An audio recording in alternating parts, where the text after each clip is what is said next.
They said she was worthless, too old, too worn, a burden no man would ever want. Margaret Ellis stood on that auction block in 1885, 56 years old and about to be sold like livestock by her own blood. The California sun beat down mercilessly as men laughed, pointing at her gray hair, her lined face, her calloused hands. She'd survived a husband's death, raised children who abandoned her, worked herself to the bone, and this was her reward. Humiliation, erasure, the final proof that the world had no place for a woman past her prime. But one broken rancher was about to prove everyone wrong. If you want to see how Margaret reclaimed her life against all odds, stay until the end. Hit that like button and comment what city you're watching from. I love seeing how far these stories travel. The dust never settled in Merced, California. It hung in the air like judgment itself, coating everything with the same dull brown resignation. The buildings, the horses, the people. Especially the people. In the summer of 1885, Merced was the kind of town where dreams came to die slowly, baked under a relentless sun that showed no mercy to the weak, the poor, or the unwanted. Margaret Ellis had learned long ago that she was all three. She stood now on a makeshift platform in the town square, her wrists bound loosely with a rope, not tight enough to hurt, but visible enough to make the point. She was property, goods to be sold. At 56 years old, with silver streaking through her once dark hair and lines carved deep around her eyes and mouth, she represented the worst kind of investment, a woman past her usefulness, a burden that needed to be offloaded before she cost anyone else another meal. The crowd gathered slowly, drawn by morbid curiosity more than genuine interest. Margaret kept her eyes fixed on the horizon, refusing to meet the gazes of people she'd known for years. Women she'd helped with births and sicknesses, men whose shirts she'd mended when their own wives were too busy, children she'd fed from her own meager supplies when times were hard. None of them spoke up for her now. "Ladies and gentlemen," Thomas Wardell's voice boomed across the square.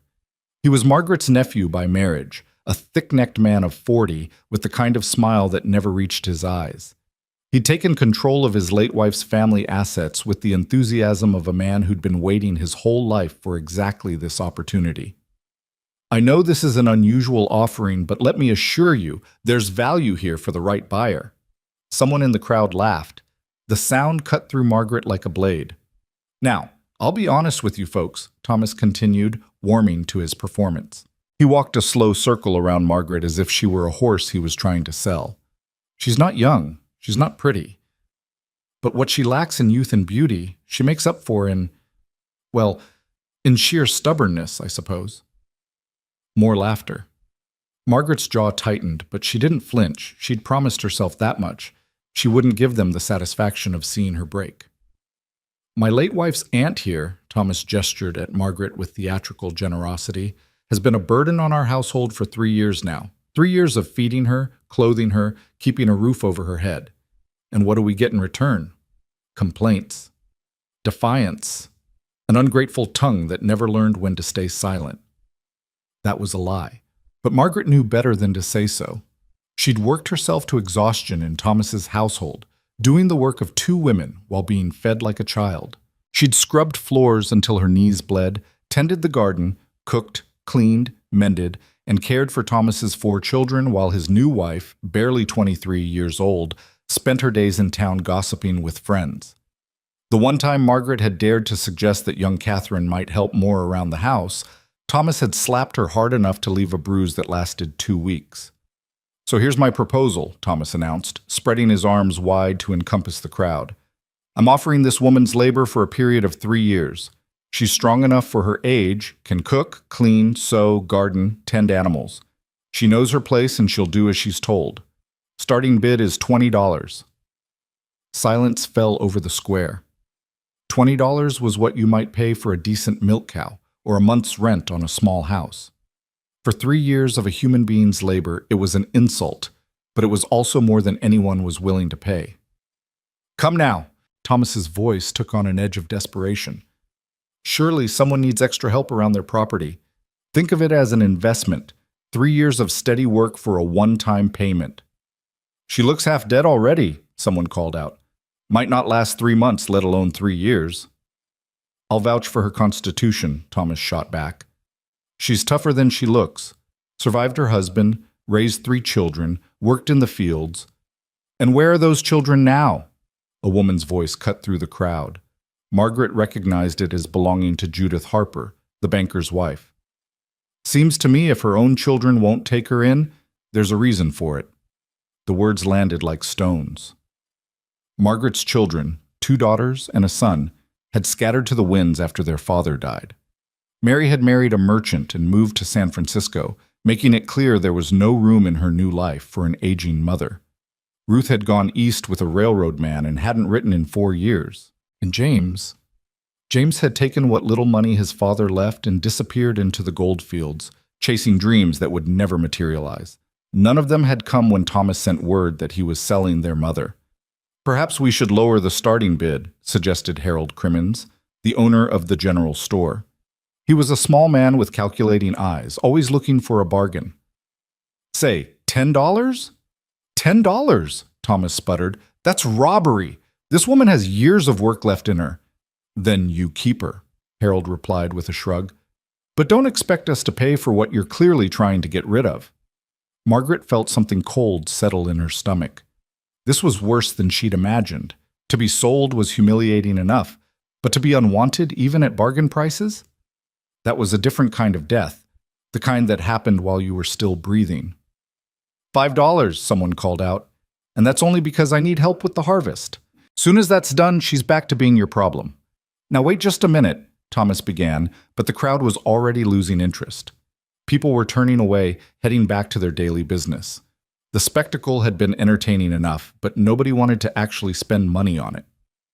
This is ridiculous, Thomas's face had gone red with anger and embarrassment. You people are supposed to be good Christian folk, and you won't even help out a widow in need? A widow you're trying to sell like cattle, Judith Harper pointed out coolly. Don't dress it up in charity, Thomas Wardell. We all know what this is. Margaret closed her eyes. Let it end, she thought.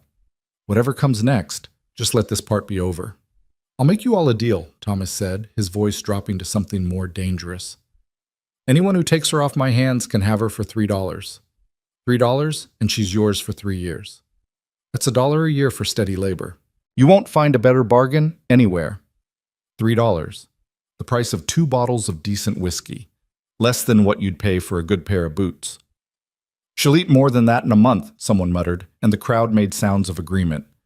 Margaret opened her eyes and looked out at the faces staring back at her. She saw pity in some, contempt in others, indifference in most. These were people she'd lived among for decades, people whose joys and sorrows she'd shared, and not one of them saw her as anything more than a burden, a problem to be avoided. Something hardened inside her chest. Fine, she thought. If this is what the world thinks I'm worth, then I'll accept it. But I won't forget it either. $2, Thomas said desperately. $2, and you can have her right now. Take her off my hands and she's your responsibility. $2. The silence stretched out, broken only by the sound of horses shifting in their traces and the distant bark of a dog. Margaret felt the sun burning the back of her neck, felt the rope chafing her wrists, felt the weight of 56 years pressing down on her shoulders. She'd been 14 when she married Robert Ellis, a man twice her age who needed a wife to cook and clean and bear his children. She'd been 17 when Mary was born, 19 when Ruth arrived, 22 when James finally gave them a son. She'd worked beside Robert in the fields, kept house, raised children, nursed him through 2 bouts of pneumonia and the fever that finally killed him when she was 48. For 8 years after that, she'd managed on her own, taking in washing, mending, baking bread to sell, doing whatever work she could find. She'd kept her small house, her tiny garden, her dignity. She'd been poor but independent, worn but unbroken. Then Thomas had come calling with his new wife and his 4 children and his claim that family took care of family. He'd convinced her to give up her house, just temporarily, he'd said, and move in with them. He'd promised she'd be comfortable, cared for in her declining years. Within a month, she'd realized her mistake. Within 6 months, she'd understood she was a prisoner. But by then, her house had been sold, her few possessions distributed, her independence shattered. And now this, the final humiliation, the ultimate proof that she had no value, no worth, no future beyond whatever labor her aging body could provide. $1, Thomas said, his voice flat with defeat. $1 and whoever wants her can take her. Otherwise I'm taking her home and she can starve for all I care. I'm done feeding useless mouths. Margaret lifted her chin. If she was going to be sold, she'd at least meet it standing straight. The crowd had gone quiet again, but this time the silence felt different, uncomfortable. Even the hardest hearts in Merced seemed to recognize that they were witnessing something ugly, something that crossed a line between practicality and cruelty. "This ain't right," someone muttered. "She's a person, not livestock." "Then you buy her," Thomas snapped. "Put your money where your righteous mouth is." The speaker, an older man Margaret recognized as one of the ranchers from outside town, looked away. "That's what I thought," Thomas said with grim satisfaction. "Lot of talk, no action. That's Merced in a nutshell, isn't it? Everyone's got opinions, nobody's got the spine to back them up. I'll give you $1 for her." The voice came from the back of the crowd, quiet but clear. People turned to look, creating a gap through which Margaret could see the speaker. He was young, couldn't have been more than 30, with the kind of lean, weathered look that came from hard work and harder times. His clothes were clean but threadbare, patched in places and faded from sun and washing. He had dark hair that needed cutting, a jaw shadowed with stubble, and eyes that looked older than the rest of him. Tired eyes. Haunted eyes. Margaret had never seen him before. "Sold," Thomas said immediately, before the stranger could reconsider. $1 for 3 years of labor. What's your name, friend?" "Caleb Rowe." The man moved through the crowd, pulling a worn leather wallet from his pocket. He counted out coins slowly, carefully, 4 quarters that clinked as they fell into Thomas's waiting palm. "But I'm not buying labor." Thomas's smile faltered. "What?" "I'm paying her bond," Caleb said. He turned to Margaret for the first time, meeting her eyes directly. "Ma'am, if you're willing, I'd like to offer you wages and a place to work. Fair wages. You'd be free to leave any time you choose, but I need help on my ranch, and I'm willing to pay for it honestly." Margaret stared at him. This had to be a trick. Men didn't offer wages to women they bought off auction blocks. They didn't offer freedom to people they paid $1 for. "Don't listen to him," Thomas interjected quickly. "The deal is done. I sold her labor for 3 years, and that's what you purchased." Caleb's eyes never left Margaret's face. "The deal I made was to pay the price you demanded. What happens after that is between me and her. Is that not right, Mr. Wardell?" Thomas's face flushed dark red. "Now you listen here. I paid your $1, Caleb said, his voice still quiet but with steel underneath. "You said whoever wanted her could take her for that price. Well, I paid it. So unless you want to give me my money back and keep her yourself, I'd suggest you untie her hands and let her come with me." The crowd had gone completely silent now, watching this unexpected confrontation with fascination. Thomas looked around, clearly hoping for support, but found none. He'd made his deal, taken his money, and now he was stuck with it. "Fine," he spat, reaching up to roughly untie the rope around Margaret's wrists. "Take her then. But don't come crying to me when you realize what a burden she is. Don't say I didn't warn you." The rope fell away. Margaret rubbed her wrist slowly, feeling blood flow back into her hands. She should move, she knew. Should step down from the platform, accept this stranger's offer, get away from Thomas and this nightmare as quickly as possible. But her legs wouldn't obey. 56 years of being told what to do, where to go, how to be useful, had taught her to wait for instructions. Even now, even in this moment, she couldn't quite believe she had any choice in the matter. Caleb seemed to understand. He stepped closer to the platform, near enough that only Margaret could hear him when he spoke. "Ma'am, I know you don't know me from Adam, and I know this must seem like jumping from one bad situation to another, but I swear to you, I'm offering honest work for honest pay. You'd have your own room, your own space. I need help running my ranch, and I'm willing to pay $3 a month plus room and board. If you want to leave after a week, a month, a year, that's your choice. I won't stop you." $3 a month. That was more than most women made, more than Margaret had seen in years. "Why?" she whispered. "Why me?"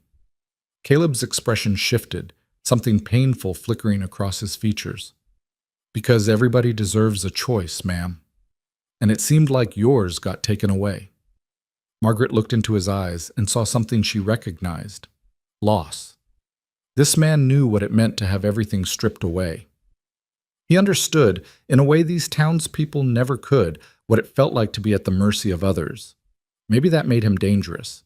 Or maybe it made him the only honest person in this whole damn town. "What's your name, ma'am?" Caleb asked gently. "Margaret," she said. "Margaret Ellis." "Mrs. Ellis." He offered his hand to help her down from the platform. "Would you be willing to come work at my ranch?" She looked at his outstretched hand, calloused, scarred, but steady. Then she looked back at Thomas, who was watching with barely concealed fury. Then at the crowd, already dispersing, already forgetting about her. Then at the town of Merced, where she'd spent so many years being useful, being needed, being worth something. None of them wanted her anymore. Maybe it was time to stop wanting them back. Margaret reached out and took Caleb Rowe's hand. His grip was firm but not crushing, supporting her as she stepped down from the platform. Her legs shook slightly, but she stayed upright. "I'll come with you," she said clearly, loud enough for Thomas and anyone else still listening to hear. "And I'll take you up on that offer of honest work." "Thank you, ma'am," Caleb said. He didn't smile exactly, but something in his expression eased. "My wagon's just over there. I've got a few supplies to pick up at the general store, and then we can head out to the ranch. It's about 8 miles north of town."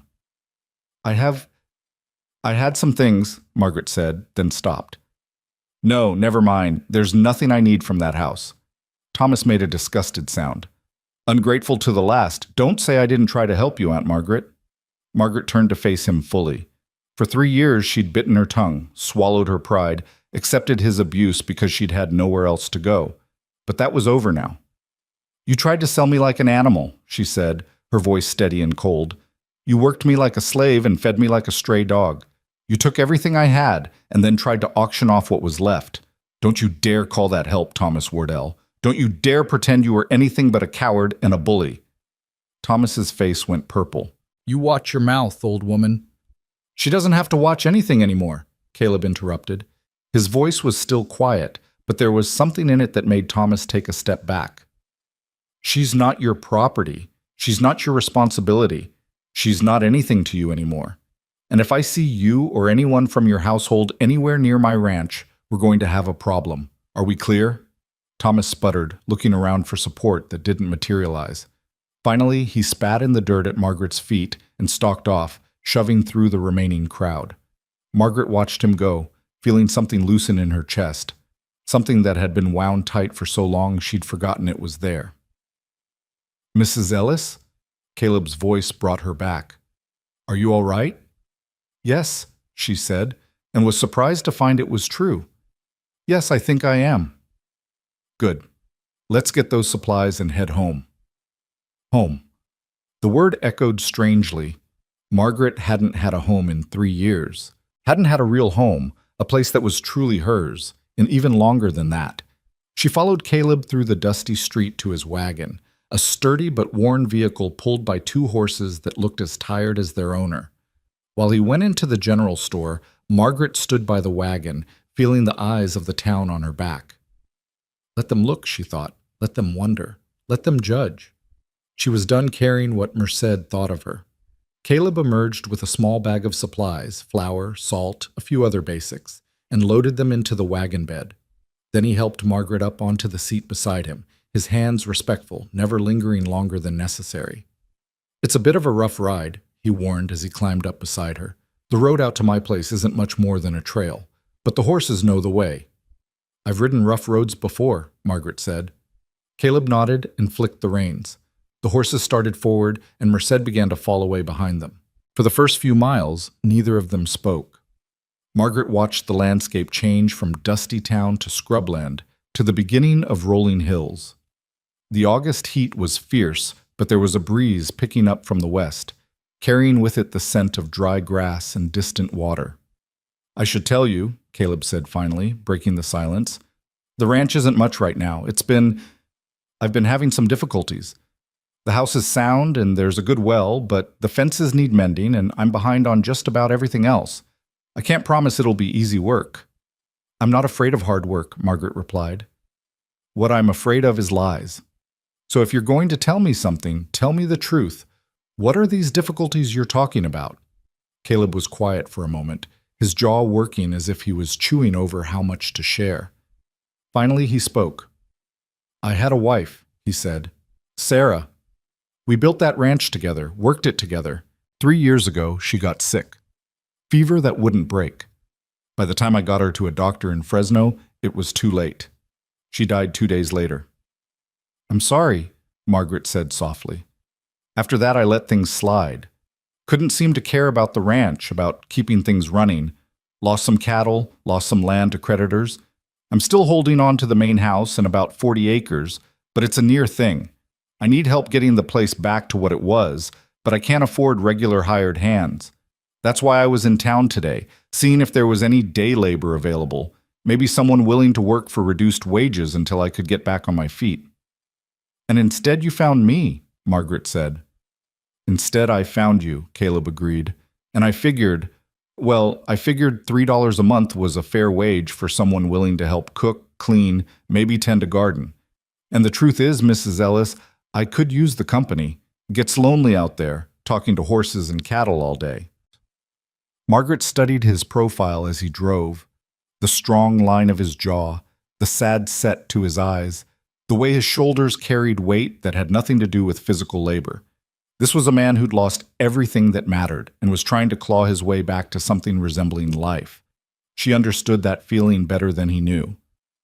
I can cook and clean, she said, and I know my way around a garden. I can also mend fences if you show me how, tend animals, do whatever needs doing.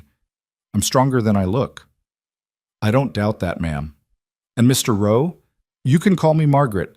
Mrs. Ellis makes me feel like I'm back in that house, being reminded of my place every 5 minutes.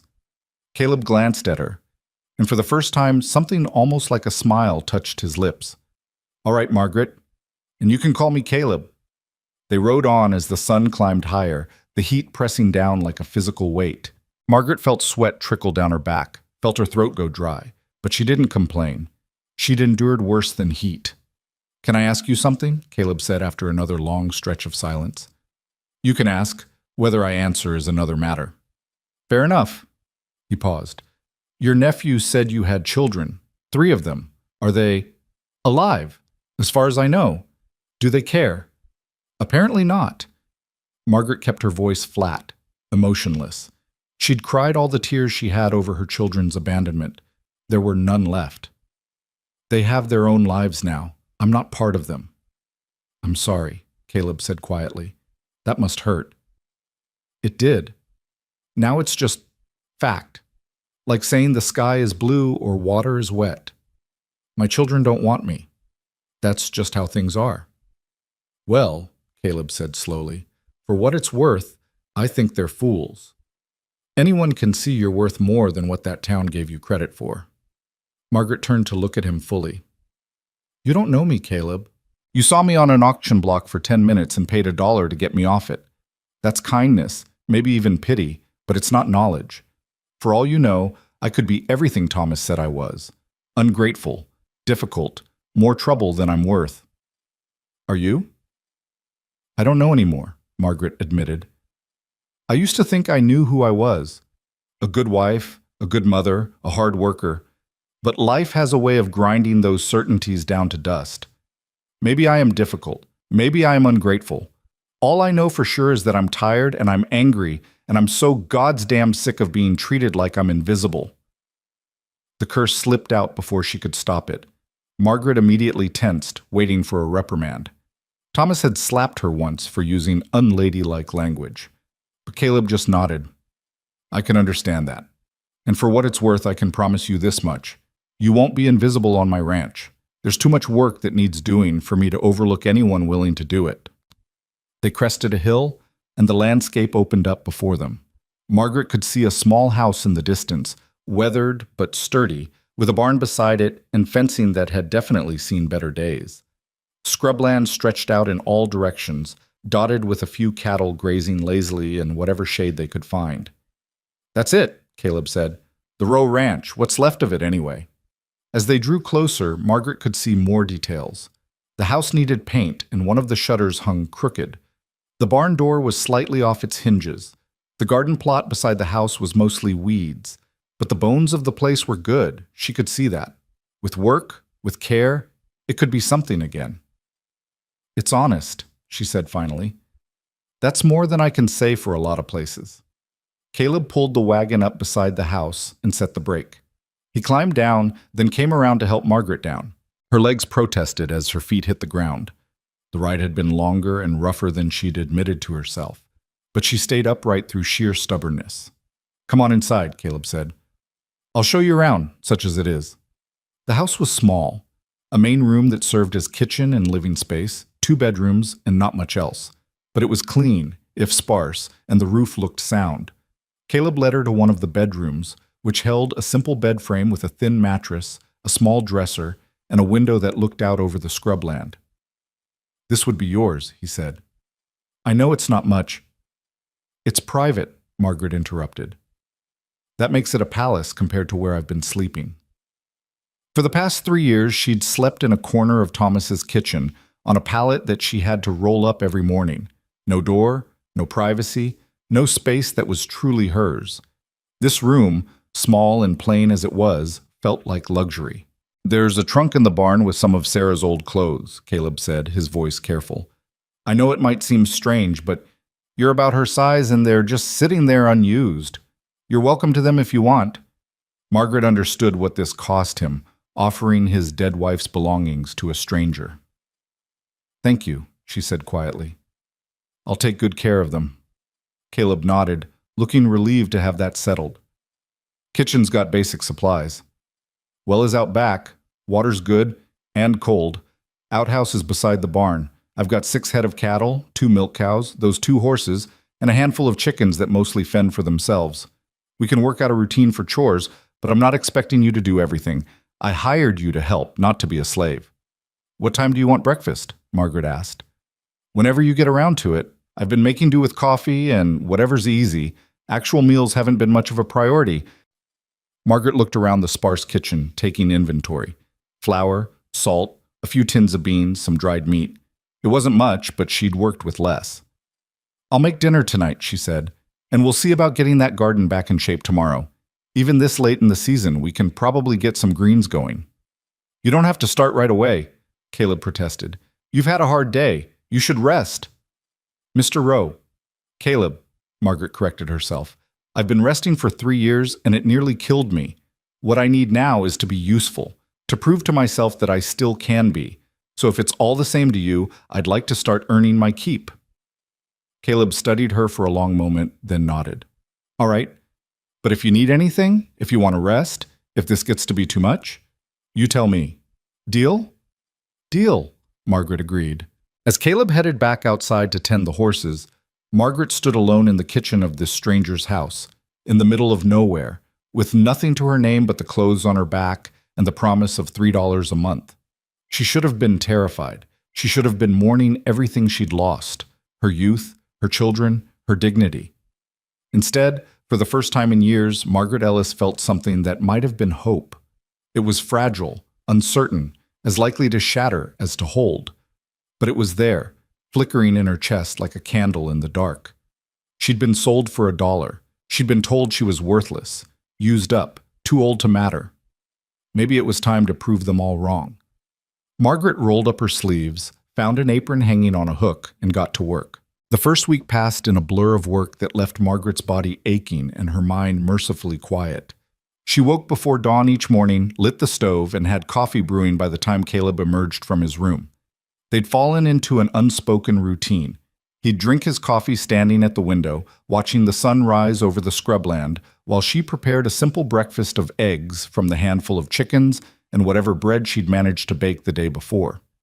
They didn't talk much during those early mornings. Margaret appreciated that. She'd spent 3 years listening to Thomas's constant criticism, his new wife's shrill complaints, the children's demands. The silence of the Rowe Ranch felt like a balm on an old wound. After breakfast, Caleb would head out to work the fences or check on the cattle, and Margaret would attack the house with the kind of fury that came from years of pent-up frustration. The place wasn't dirty, exactly. Caleb had kept it clean enough for a man living alone, but it had the hollow feeling of a home that had stopped being lived in and become merely occupied. She scrubbed floors that didn't need scrubbing, beat rugs until no more dust would come out, washed windows until they gleamed. She found Sarah's clothes in the trunk Caleb had mentioned, simple dresses, a few skirts and blouses, all carefully folded and smelling faintly of lavender. Margaret held each piece for a moment before trying it on, feeling the ghost of the woman who'd worn them before. Sarah had been taller than Margaret, but thinner, so the clothes hung a bit loose, but they were clean and whole and infinitely better than the threadbare rags Thomas had allowed her. On the third day, Margaret tackled the garden. What had once been a productive plot was now mostly weeds and hard-packed earth. She spent hours on her knees in the brutal sun, pulling weeds, turning soil, coaxing life back into ground that had been neglected too long. Her hands blistered, her back screamed in protest. Her knees ached with a deep bone-grinding pain that she knew would only get worse with age. She didn't care. The pain meant she was doing something, creating something, mattering. Caleb found her there that evening, still working despite the fading light. He stood watching for a moment before speaking. "Margaret, you don't have to do all this in a week." She sat back on her heels, wiping sweat from her forehead with the back of her hand. "I know, but I want to. This garden could be producing food by fall if we get it right. Save us money at the store." "We've got money for the store." "Do we?" Margaret looked up at him directly. "Because from what I've seen, Caleb, you're about 2 bad months from losing this place entirely. The fences are falling apart. You've got maybe 6 productive cattle when you should have 30, and you're living on coffee and beans because you can't afford better. So no, I don't think we've got money to waste at the store when we could be growing our own food." Caleb's jaw tightened, and for a moment Margaret thought she'd pushed too far. Thought he'd react like Thomas would have, with anger and recrimination. Instead, he let out a long breath and sat down on the ground beside her, his long legs stretched out in front of him. "You're right," he said quietly. "I've been telling myself it's not that bad, that I can turn it around, but the truth is, I've been drowning for 2 years. Ever since Sarah died, I couldn't seem to care enough to fix it." "And now?" Margaret asked. Caleb was silent for a moment, staring out at the darkening landscape. "Now I've got someone here who's depending on me to keep my word. I promised you wages and a place to stay, and I aim to keep that promise, which means I need to actually make this ranch work again." "Then let's make it work," Margaret said. "I'm not afraid of hard labor, and you strike me as a man who knows what he's doing when he puts his mind to it. Between the two of us, we can bring this place back." "Why?"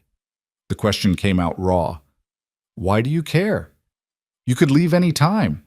Go to another town, find easier work. Why stay here and break your back for a place that isn't even yours?" Margaret considered the question seriously. Why was she working herself to exhaustion for a stranger's failing ranch? Why hadn't she taken Caleb's offer of wages and gone looking for something better, easier, less likely to end in failure? "Because," she said finally, "this is the first place in years where I felt like a person instead of a burden. You don't hover over me, criticizing every move. You don't make me feel like I should be grateful for scraps. You pay me what you promised. You say thank you when I cook dinner, and you treat me like I have a brain in my head and a right to use it. That might not seem like much to you, Caleb, but to me, it's everything." Caleb looked at her, really looked at her, and Margaret saw something shift in his expression, recognition maybe, understanding. "I know what it's like," he said quietly, "to feel like you don't matter anymore.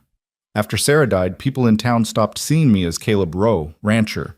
I became that poor widower, or the man who let his wife die, or the one who's losing his land. Stopped being a person and became a story they told at church socials." "Is that why you came to the auction?" Margaret asked. "Because you knew what it felt like to be turned into something less than human?" "Partly," Caleb admitted. "Also because I watched them put you up on that block like you were a piece of furniture, and all I could think was, that could have been Sarah if I'd died first and her family had gotten their hands on her. Her father never thought she should have married me.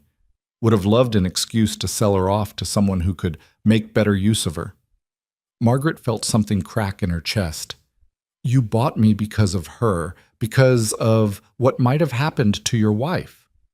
"No," Caleb said firmly. "I stopped the auction because of her. I offered you a choice because of you, because I could see in your eyes that you were still fighting, still refusing to break.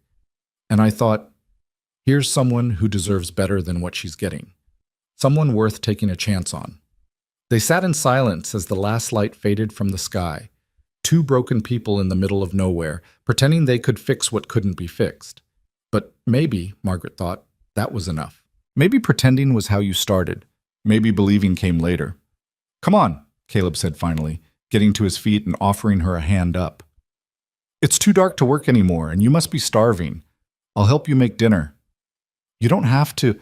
I know I don't have to, but Sarah always said cooking was better with company, and I'm starting to remember she was right about most things. Margaret took his hand and let him pull her to her feet. Her knees protested, her back ached, and she was fairly certain she'd have new blisters by morning. But as they walked back to the house together, she felt something she hadn't felt in years. She felt like she was home. The routine continued through the second week, but with a subtle shift. Caleb started showing her how to mend the fences, teaching her which wires to twist and how to set posts properly. Margaret taught him how to make bread that didn't come out like rocks, how to season beans so they actually tasted like something. They worked side by side more often, talking about the ranch, about what needed to be done, about small dreams for the future. We could get more chickens, Margaret said one evening as they worked on replacing a section of fence. 24 would give us enough eggs to sell some in town, bring in a little extra money. Good idea, Caleb agreed, hammering in a post. And if we can get the south pasture cleaned up, we could take on some cattle for other ranchers, charge for grazing rights. Is there money in that? Not much, but some. Every little bit helps. Margaret twisted wire around the post, her hand steady despite the blisters. How much do you owe, Caleb, in total? He was quiet for so long she thought he wouldn't answer. Then he sighed. About $300 spread across 2 creditors in Fresno. If I can't pay at least $50 by the end of October, they're going to foreclose. Take the land, the house, everything. $300? It might as well have been $3,000. Margaret's entire year's wages would only be $36. Then we'd better make this ranch profitable fast, she said, refusing to let the impossibility of it show in her voice. Margaret, don't, she interrupted. Don't tell me it's hopeless. Don't tell me we can't do it. I've spent too many years being told what I can't do, what isn't possible, what I should accept. I'm done with that. If we've got until October, then we've got 2 months to make a miracle, and I'm too stubborn to fail. Caleb looked at her, and something like hope flickered across his face. You know you're crazy, right? Probably, Margaret agreed, but at least I'm usefully crazy. That night, they sat at the kitchen table and made lists. Everything the ranch had, everything it needed, everything they could possibly do to bring in money. It wasn't encouraging. They were starting from almost nothing, but it was something, a plan, a direction. We could sell some of my wife's things, Caleb said reluctantly, looking at the numbers. The good china, some jewelry she had. I've been holding on to it, but no, Margaret said firmly. Those are your memories, Caleb. We're not that desperate yet. But I said no. We'll find another way. 3 days later, opportunity found them in an unexpected form. Margaret was hanging laundry when she heard the wagon approaching. She looked up to see an older couple, both weathered by sun and hard work, pulling up to the house. Caleb emerged from the barn, wiping his hands on his pants. "Help you folks?" he called. The man climbed down from the wagon carefully, moving like every joint hurt. "Heard you might take in cattle for grazing. That true?" Caleb glanced at Margaret, surprised. They'd only talked about that possibility a few days ago. "Could be. How many head are we talking about?" 10, maybe 12. My back's gone bad. Can't manage them all anymore. But I hate to sell them. If you could keep them through fall, fatten them up a bit, I'd pay fair." "How fair?" Margaret asked, stepping forward. The woman in the wagon smiled at her, and Margaret nodded back. "$1 a head per month?" the man offered. Caleb started to agree, but Margaret cut in. $1.50, and we'll make sure they get the best grazing land. We've got good water, plenty of space, and we'll check on them daily. The man looked surprised, then thoughtful. "You drive a hard bargain, ma'am." "I drive a fair one," Margaret corrected. "Your cattle will be in good hands, and you'll get them back healthier than when you left them. That's worth $1.50. She's got a point, Ben, the woman in the wagon said. And I like her spirit. Take the deal. Ben grinned.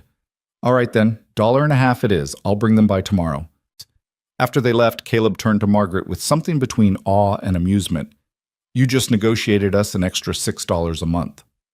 Yes, I did, Margaret said calmly, going back to her laundry. And if we're smart about it, we'll get more customers. Word spreads in ranch country. People talk. Have you ever negotiated like that before? No, Margaret admitted. But I spent enough years watching men bargain in the general store to learn how it's done. They always start low, expecting you to counter high, and they settle somewhere in the middle. I just skipped the dance and went straight to what I thought was fair. Caleb shook his head, grinning. Remind me never to play poker with you. Couldn't anyway, Margaret said. I don't know how. I could teach you. Why would I want to learn a game designed to take people's money? Same reason you just negotiated Ben Fletcher up by 50%. Because sometimes you have to play the game to win. That night, Caleb did teach her poker, using dried beans as chips. Margaret lost the first 3 hands spectacularly, then started to catch on to the patterns, the tells, the subtle art of knowing when to hold and when to fold. You're getting better, Caleb said, as she won her 5th hand in a row. I'm a quick learner when I'm motivated, Margaret replied, raking in her pile of beans with satisfaction. They played until late, talking and laughing in a way that felt surprisingly natural. At some point, Margaret realized she was genuinely enjoying herself, not just enduring, not just surviving, but actually taking pleasure in the moment. When had that last happened? She couldn't remember. Word did spread, just as Margaret predicted. Within 2 weeks, they had 26 head of other people's cattle grazing on their land, bringing in $39 a month. It wasn't enough to save the ranch by itself, but it was a start. More than that, it gave them both purpose. They worked dawn to dusk, repairing fences, maintaining water sources, checking on the cattle. Margaret's garden started producing late-season lettuce, some carrots, a surprising abundance of beans. She began baking extra bread and selling it to the other ranchers who came by, adding another few dollars to their monthly income. They were still far from safe, still far from successful, but they were moving in the right direction, and that was more than either of them had been able to say in years. It was in the 4th week that the trouble started. Margaret was in town getting supplies, her first trip back to Merced since the auction, when she saw Thomas. He was coming out of the saloon with 2 other men, all of them well into their afternoon drinking. His face flushed dark red when he spotted her. Well, well, he slurred, changing direction to intercept her. If it isn't the ungrateful aunt. How's life with your new master, old woman? Margaret kept walking, her arms full of packages. Excuse me, Thomas. I have work to get back to. Work? He laughed bitterly. You mean whoring yourself to some desperate widower who couldn't get a real woman? The accusation was so absurd that Margaret almost laughed. Instead, she stopped and turned to face him directly. I mean, honest work for honest wages, she said clearly. Something you'd know nothing about, given how you make your living cheating widows out of their property. Thomas's face went purple. You watch your mouth. Or what? Margaret challenged. You'll hit me again? Sell me again? You've got no power over me anymore, Thomas Wardell. I don't care what you think, what you say, or what lies you tell about me. I'm done with you. That ranch is failing, one of Thomas's companions said. He was a thin man with calculating eyes that Margaret vaguely recognized from the auction. Rose got debts he can't pay. You'll be back on the auction block by winter. Then I'll deal with that when it happens, Margaret said. But it won't be your concern. She turned to leave, but Thomas grabbed her arm, his grip bruising. You think you're better than us now? Think you're too good for family? Let go of me. Margaret's voice was ice. Make me, old woman. The lady asked you to let go. The new voice came from behind them. Margaret turned to see a stranger, a large man, broad-shouldered and hard-faced, wearing the kind of clothes that suggested money and power. He wasn't from Merced, that much was clear. Thomas's grip loosened slightly. This is family business. Stay out of it. I don't see family, the stranger said mildly. I see a man assaulting a woman in public. So I'll say it again. Let her go. Thomas released Margaret's arm and stepped back, but his face was twisted with rage. This isn't over. he hissed at her before stalking off with his companions. Margaret rubbed her arm where Thomas had grabbed her, feeling the bruise already forming. "Thank you," she said to the stranger. "I had it handled, but I appreciate the intervention." The man studied her with interest. "You work for Caleb Rowe?" Something in his tone made Margaret wary. "I do. Why?" "Just curious. I've heard interesting things about that ranch. Heard it's on the verge of foreclosure." "Then you heard wrong," Margaret said firmly. "Now, if you'll excuse me." She collected her packages and headed for the wagon, feeling the stranger's eyes on her back the whole way. Something about that encounter felt wrong, dangerous in a way she couldn't quite name. When she got back to the ranch, she found Caleb working on the barn door, trying to get it to hang straight. She told him about Thomas, about the stranger, about the feeling of being watched. Caleb's expression darkened. "Did this stranger give a name?" "No, but he seemed very interested in our situation." "Describe him." Margaret did, and watched Caleb's jaw tighten with each detail. "That sounds like Marcus Hendricks," Caleb said quietly. "He's a land agent for a consortium based in Fresno. They've been buying up failing ranches all through the valley, supposedly for a railroad expansion." "Is it true? About the railroad?" "Maybe. Or maybe it's just an excuse to consolidate land. Either way, Hendricks has a reputation for pressuring people to sell. Sometimes legally, sometimes not." Margaret felt cold despite the afternoon heat. "You think he's coming after this place?" "I think he's been circling for months," Caleb admitted. "Some of the creditor pressure I've been feeling, I've wondered if it was being orchestrated. Debts called in early, interest rates raised, that kind of thing. If Hendricks wants this land, he'd need me desperate enough to sell." "And now he knows you're not alone anymore," Margaret said, understanding. "He knows you've got help, got income coming in. We're making it harder for him to squeeze you out. Which means he might change tactics." Caleb set down his tools and looked at her seriously. "Margaret, I need you to understand. If Hendricks decides to make trouble, it could get dangerous. I wouldn't blame you if you wanted to leave, find safer work." Margaret looked at him like he'd lost his mind. "Do I look like someone who runs from trouble?" "No," Caleb admitted, "but I had to offer."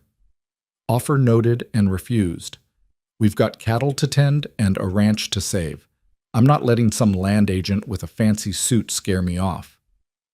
But that night, lying in her small room, Margaret couldn't shake the feeling of unease. She'd escaped Thomas's household, started to build something like a life here. The thought of losing it, of being forced back into poverty and dependence, terrified her more than she wanted to admit.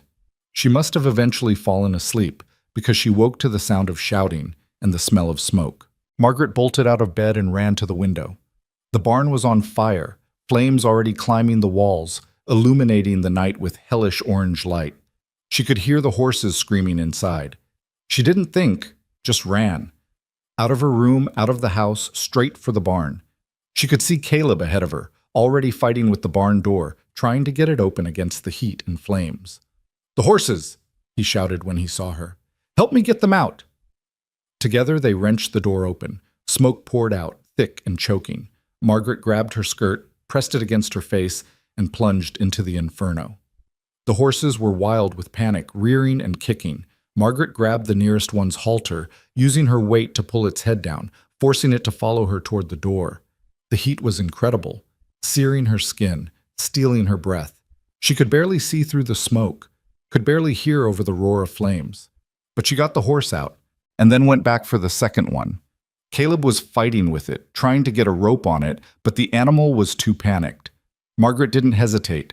She walked straight up to the terrified horse, put her hands on its nose, and looked it in the eye. "Easy," she said, her voice somehow cutting through the chaos. "Easy now. Follow me and live. That's all you have to do." The horse's eye rolled white with fear, but it stopped fighting. Margaret took its halter and let it out into the clean air, her lungs screaming for oxygen. Behind them, the barn roof collapsed with a sound like thunder. They stood in the yard, covered in soot and ash, watching the barn burn. There was no saving it now. All they could do was keep the fire from spreading to the house. It took until dawn to get the fire fully out and make sure it wouldn't reignite. By then, Margaret could barely stand. Her hands were burned, her lungs felt like sandpaper, and she was fairly certain she'd never get the smell of smoke out of her hair. But the horses were alive, the house was safe, and she was still standing.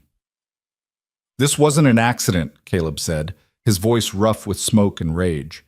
He showed her the evidence. The door had been barred from the outside, and there were clear signs of accelerant around the base of the building. "Hendricks?" Margaret asked. "Or someone he hired. Either way, this is a message." "Then we'd better send one back," Margaret said grimly. "We're not selling. We're not leaving. And if he wants this land, he's going to have to do a lot worse than burn an empty barn." Caleb looked at her, this woman who was supposed to be too old, too weak, too worn out to matter. This woman who'd just run into a burning building twice to save horses that weren't even hers. "You're remarkable," he said quietly. "You know that?" Margaret wiped soot from her face. "I'm stubborn. There's a difference." "No," Caleb said. "There really isn't." As the sun rose over the burned wreckage of the barn, neither of them spoke about what they both knew. The fight was just beginning, and it was going to get worse before it got better. But they also didn't speak about leaving, about giving up, about accepting defeat. Because some things were worth fighting for, even when the odds were impossible. And somehow, without either of them quite meaning for it to happen, this ranch had become one of those things. They rebuilt the barn with borrowed lumber and sheer determination. Caleb's few remaining friends from better days showed up unasked, bringing tools and strong backs, and the kind of quiet solidarity that didn't require explanation. Margaret fed them all from her garden and the chickens, stretching supplies that shouldn't have fed 3 into meals for 8, and nobody commented on the thin portions or simple fare. By the end of the week, they had something that could charitably be called a barn. It wasn't pretty, and it leaked in 2 corners, but it kept the horses dry and gave them a place to store feed. Margaret considered it a victory. Hendricks didn't. He showed up on a Tuesday morning riding a black horse that probably cost more than the entire Rowe ranch. 2 men flanked him, both wearing guns slung low on their hips in a way that suggested they knew how to use them. Margaret was in the garden when they arrived, but she heard the horses and stood up, wiping dirt from her hands. Caleb emerged from the new barn, his face carefully neutral. "Mr. Hendricks, didn't expect to see you out this way." "No?" Hendricks dismounted with practiced ease. "I thought after your recent misfortune you might appreciate an offer of assistance." "What kind of assistance?" Hendricks pulled a paper from his jacket. "I'm authorized to offer you $400 for this property. That's more than enough to cover your debts with money left over to start fresh somewhere else." Margaret walked over to stand beside Caleb, her presence a silent statement. Hendricks's eyes flicked to her, dismissive and cold. "The ranch isn't for sale," Caleb said evenly. "Be reasonable, Rowe. You lost your barn. You're barely scraping by. Winter's coming, and you won't survive it. Take the money while it's on the table." I said no. $450 then. Final offer." "The answer is still no." Hendricks's pleasant expression hardened. "You're making a mistake. This land is earmarked for progress, for the railroad. Whether you sell or not, you will lose this property. The only question is whether you walk away with something or nothing." "Then I guess we'll find out which it is," Caleb said. "Now, if you'll excuse us, we have work to do." "Your friend here," Hendricks nodded at Margaret with thinly veiled contempt, "seems like a practical woman. Maybe she can talk sense into you. A woman her age should understand the value of security." Margaret met his gaze without flinching. "This woman understands the difference between security and surrender. I suggest you leave now, Mr. Hendricks, before you embarrass yourself further." One of Hendrick's men laughed, then quickly swallowed it when his boss shot him a glare. Hendricks remounted his horse, his movements sharp with barely contained anger. "You've been warned," he said. "What happens next is on your head." They watched him ride away, dust rising in his wake. Margaret felt Caleb's tension like a physical thing beside her. "That was a threat," she said quietly. "Yes, it was." "What do we do?" Caleb was quiet for a long moment. "We keep going. What else can we do?" What they did was work harder. Margaret expanded the garden, harvesting everything that was ready and preserving what she could for winter. She taught herself to can beans and tomatoes using jars she'd bought cheap from a widow in town who was moving east to live with her daughter. Caleb reinforced the fences, checked the cattle twice daily instead of once, and started sleeping in the barn with a rifle beside him. Neither of them spoke about the fear that had settled over the ranch like a cold fog. Neither of them acknowledged that they were waiting for the other shoe to drop. It dropped on a Thursday night in the form of 3 men with torches. Margaret woke to Caleb's urgent whisper at her door. "Margaret, get up. We've got company." She was dressed and out of her room in seconds. Through the window, she could see the figures on horseback, silhouetted against the night sky, torches flickering in their hands. "They're going to burn the house," Caleb said, his voice tight. "I need you to go out the back, get to the Hendersons' place 2 miles east, get help." "Like hell," Margaret said. "You can't face 3 armed men alone." "I'm not asking, and I'm not leaving."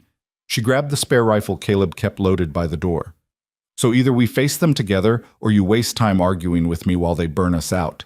Your choice." Caleb looked at her, jaw working, then nodded sharply. "Stay behind me. If I tell you to run, you run. Understood?" "Understood," Margaret lied. They stepped out onto the porch together. The 3 riders had stopped about 50 yards from the house, close enough to be seen clearly in the torchlight, but far enough to make shooting difficult. "Evening, Roe," one of them called. His face was hidden in shadow, but his voice was young, maybe early 20s. "Mr. Hendricks wants you to know this is your last chance. Sell now, or there won't be anything left to sell." "Tell Hendricks he can go to hell," Caleb replied, his rifle held steady but not yet aimed. "And you boys should think real hard about whether you want to burn down a man's home for money. That's the kind of thing that follows you." "We ain't burning nothing if you're smart," another voice said. "Just sign the papers, take the money, and walk away. Nobody gets hurt." "Already told your boss, the ranch isn't for sale." The third man, who hadn't spoken yet, urged his horse forward a few steps. "That woman there, she the one from the auction? The old whore Wardell was trying to unload?" Margaret felt Caleb tense beside her, felt his anger spike like a physical blow. Before he could respond, she stepped forward. "I'm the woman from the auction," she said clearly. "And I'm also the woman who walked into a burning barn to save horses while you were probably passed out drunk in some saloon. So if you want to call me names, at least make them interesting." The man laughed, but it sounded forced. "You got a mouth on you, old woman." "I've got a rifle too," Margaret said. "And I learned to shoot when I was 12 years old, hunting rabbits to keep my family fed. So before you do something stupid, ask yourself, do you really want to find out if I still remember how?" "She's bluffing," the first man said, but he didn't sound certain. "Maybe," Margaret agreed. "Only one way to find out." For a long moment, nobody moved. The tension stretched thin as wire, ready to snap at the slightest provocation. Margaret kept her breathing steady, her hands firm on the rifle. If they rushed the house, she'd have maybe 2 shots before they were on them. She'd have to make them count. "This is stupid," the second man said suddenly. "Hendricks didn't pay us enough to get shot over some worthless ranch. Let's go." "We got our orders. Orders don't mean nothing if we're dead. Come on." After another tense moment, the 3 riders turned their horses and disappeared into the darkness, taking their torches with them. Margaret didn't lower her rifle until the sound of hoofbeats had faded completely. Only then did she start shaking.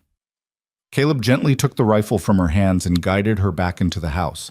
He poured them both whiskey from a bottle he kept for emergencies, pressing a glass into her trembling hands. "Drink," he ordered. Margaret drank, feeling the burn all the way down. "Did I really just threaten 3 armed men with a rifle I barely know how to use?" "You did," Caleb said, "and you were magnificent. I was terrified. Didn't show."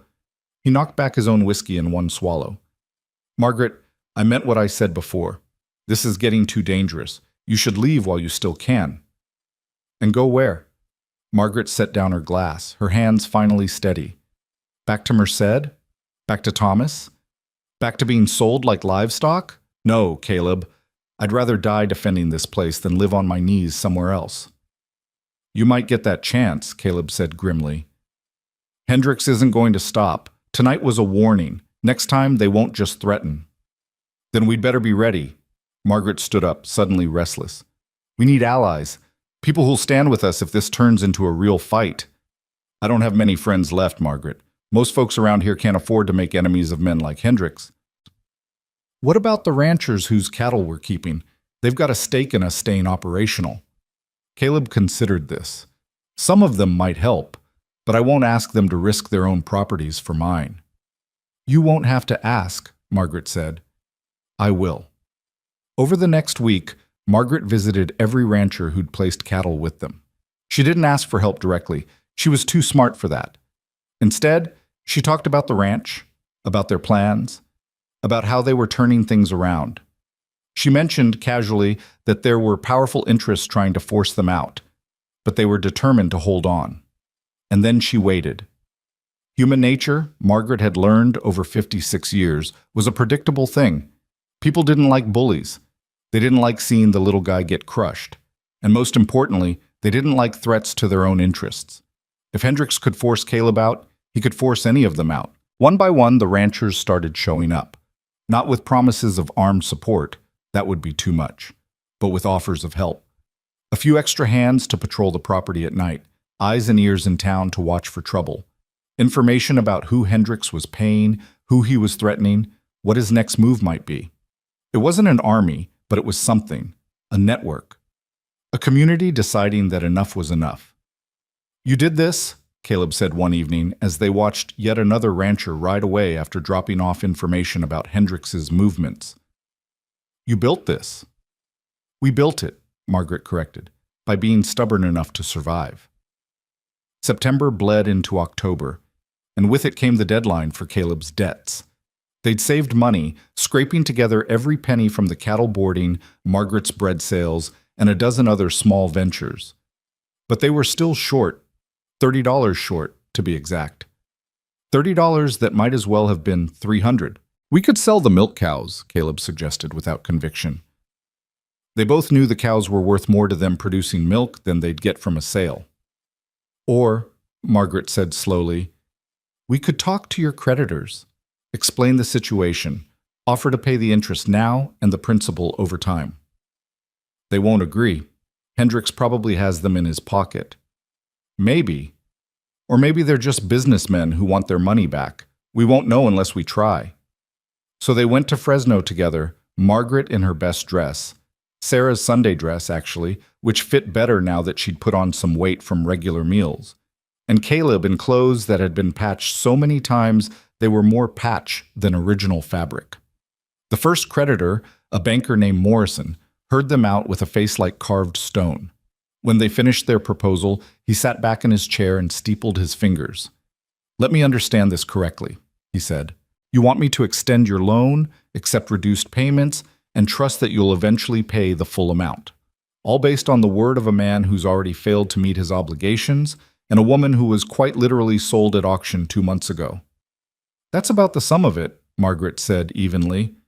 Though I'd phrase it differently. We're asking you to invest in success rather than profiting from failure. Morrison's eyebrow rose. Explain. If you foreclose, what do you get? A rundown ranch that you'll have to sell, probably to Mr. Hendricks for whatever he's willing to pay. You'll recover some of your money, maybe most of it, but not all, and certainly not any interest. But if you give us time, we'll pay back every penny plus the full interest. You'll make more money by being patient than by being hasty. That assumes you succeed. Most ranches in your position don't. Most ranches in our position don't have me, Margaret said without a trace of arrogance. I've kept that place running on nothing but stubbornness and spite. Give me time and I'll make it profitable. Morrison studied her for a long moment. You really believe that? I know it. And what collateral do you offer besides confidence? Margaret met his eyes directly. My word. I've never failed to repay a debt in my life, and I don't intend to start now. If we can't pay, I'll work for you personally until the debt is cleared. I'll clean your house, cook your meals, whatever it takes. But we will pay what we owe. Morrison was quiet for what felt like an eternity. Then he pulled out a ledger and made some notes. I'll give you until January, he said finally. Pay the interest now and the principal in 3 installments between now and spring. But if you miss even one payment, I foreclose immediately. No extensions, no second chances. Agreed, Caleb said quickly, before Morrison could change his mind. Thank you, sir. Don't thank me. Thank her.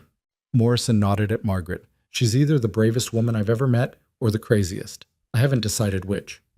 Can it be both? Margaret asked. Morrison actually smiled. I suppose it can. The second creditor was harder. He listened to their proposal, then flatly refused. He wanted his money now, and if they couldn't pay, he'd take the property. Margaret and Caleb left Fresno with one success and one failure, which meant they still needed $30 by the end of the week. They made it back to the ranch after dark, both exhausted and discouraged. As Caleb tended the horses, Margaret went inside to light the lamps and start some coffee. She found an envelope on the kitchen table. It wasn't sealed and there was no name on it, just an envelope that definitely hadn't been there when they left that morning.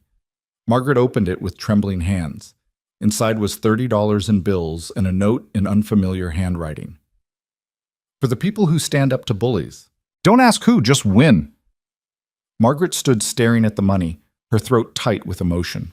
Somewhere out there, someone, one of the ranchers maybe, or someone else who'd heard their story, had decided to help, had risked Hendrix's anger to give them a fighting chance. Caleb found her still standing there, the money clutched in her hands and tears streaming down her face. Margaret? What is it? What's wrong? She handed him the envelope wordlessly, watched his expression shift from concern to confusion to wonder as he read the note and counted the money. This is exactly what we need, he said, his voice rough. This is a miracle, Margaret finished. Someone believes in us, Caleb. Someone thinks we're worth saving. They paid the second creditor the next day, meeting his deadline with an hour to spare. The man counted the money twice, clearly surprised, then grudgingly extended the loan on the same terms Morrison had offered. Walking out of that office, Margaret felt something she hadn't felt in years, not just hope, that had come and gone like waves. This was different, deeper. This was belief. They celebrated that night with a dinner that used up the last of their good supplies, real beef instead of beans, fresh bread with butter, and a pie Margaret had made from the last of the preserved peaches. They ate at the kitchen table, talking about plans for the ranch, about the future, about possibilities that had seemed impossible just months ago.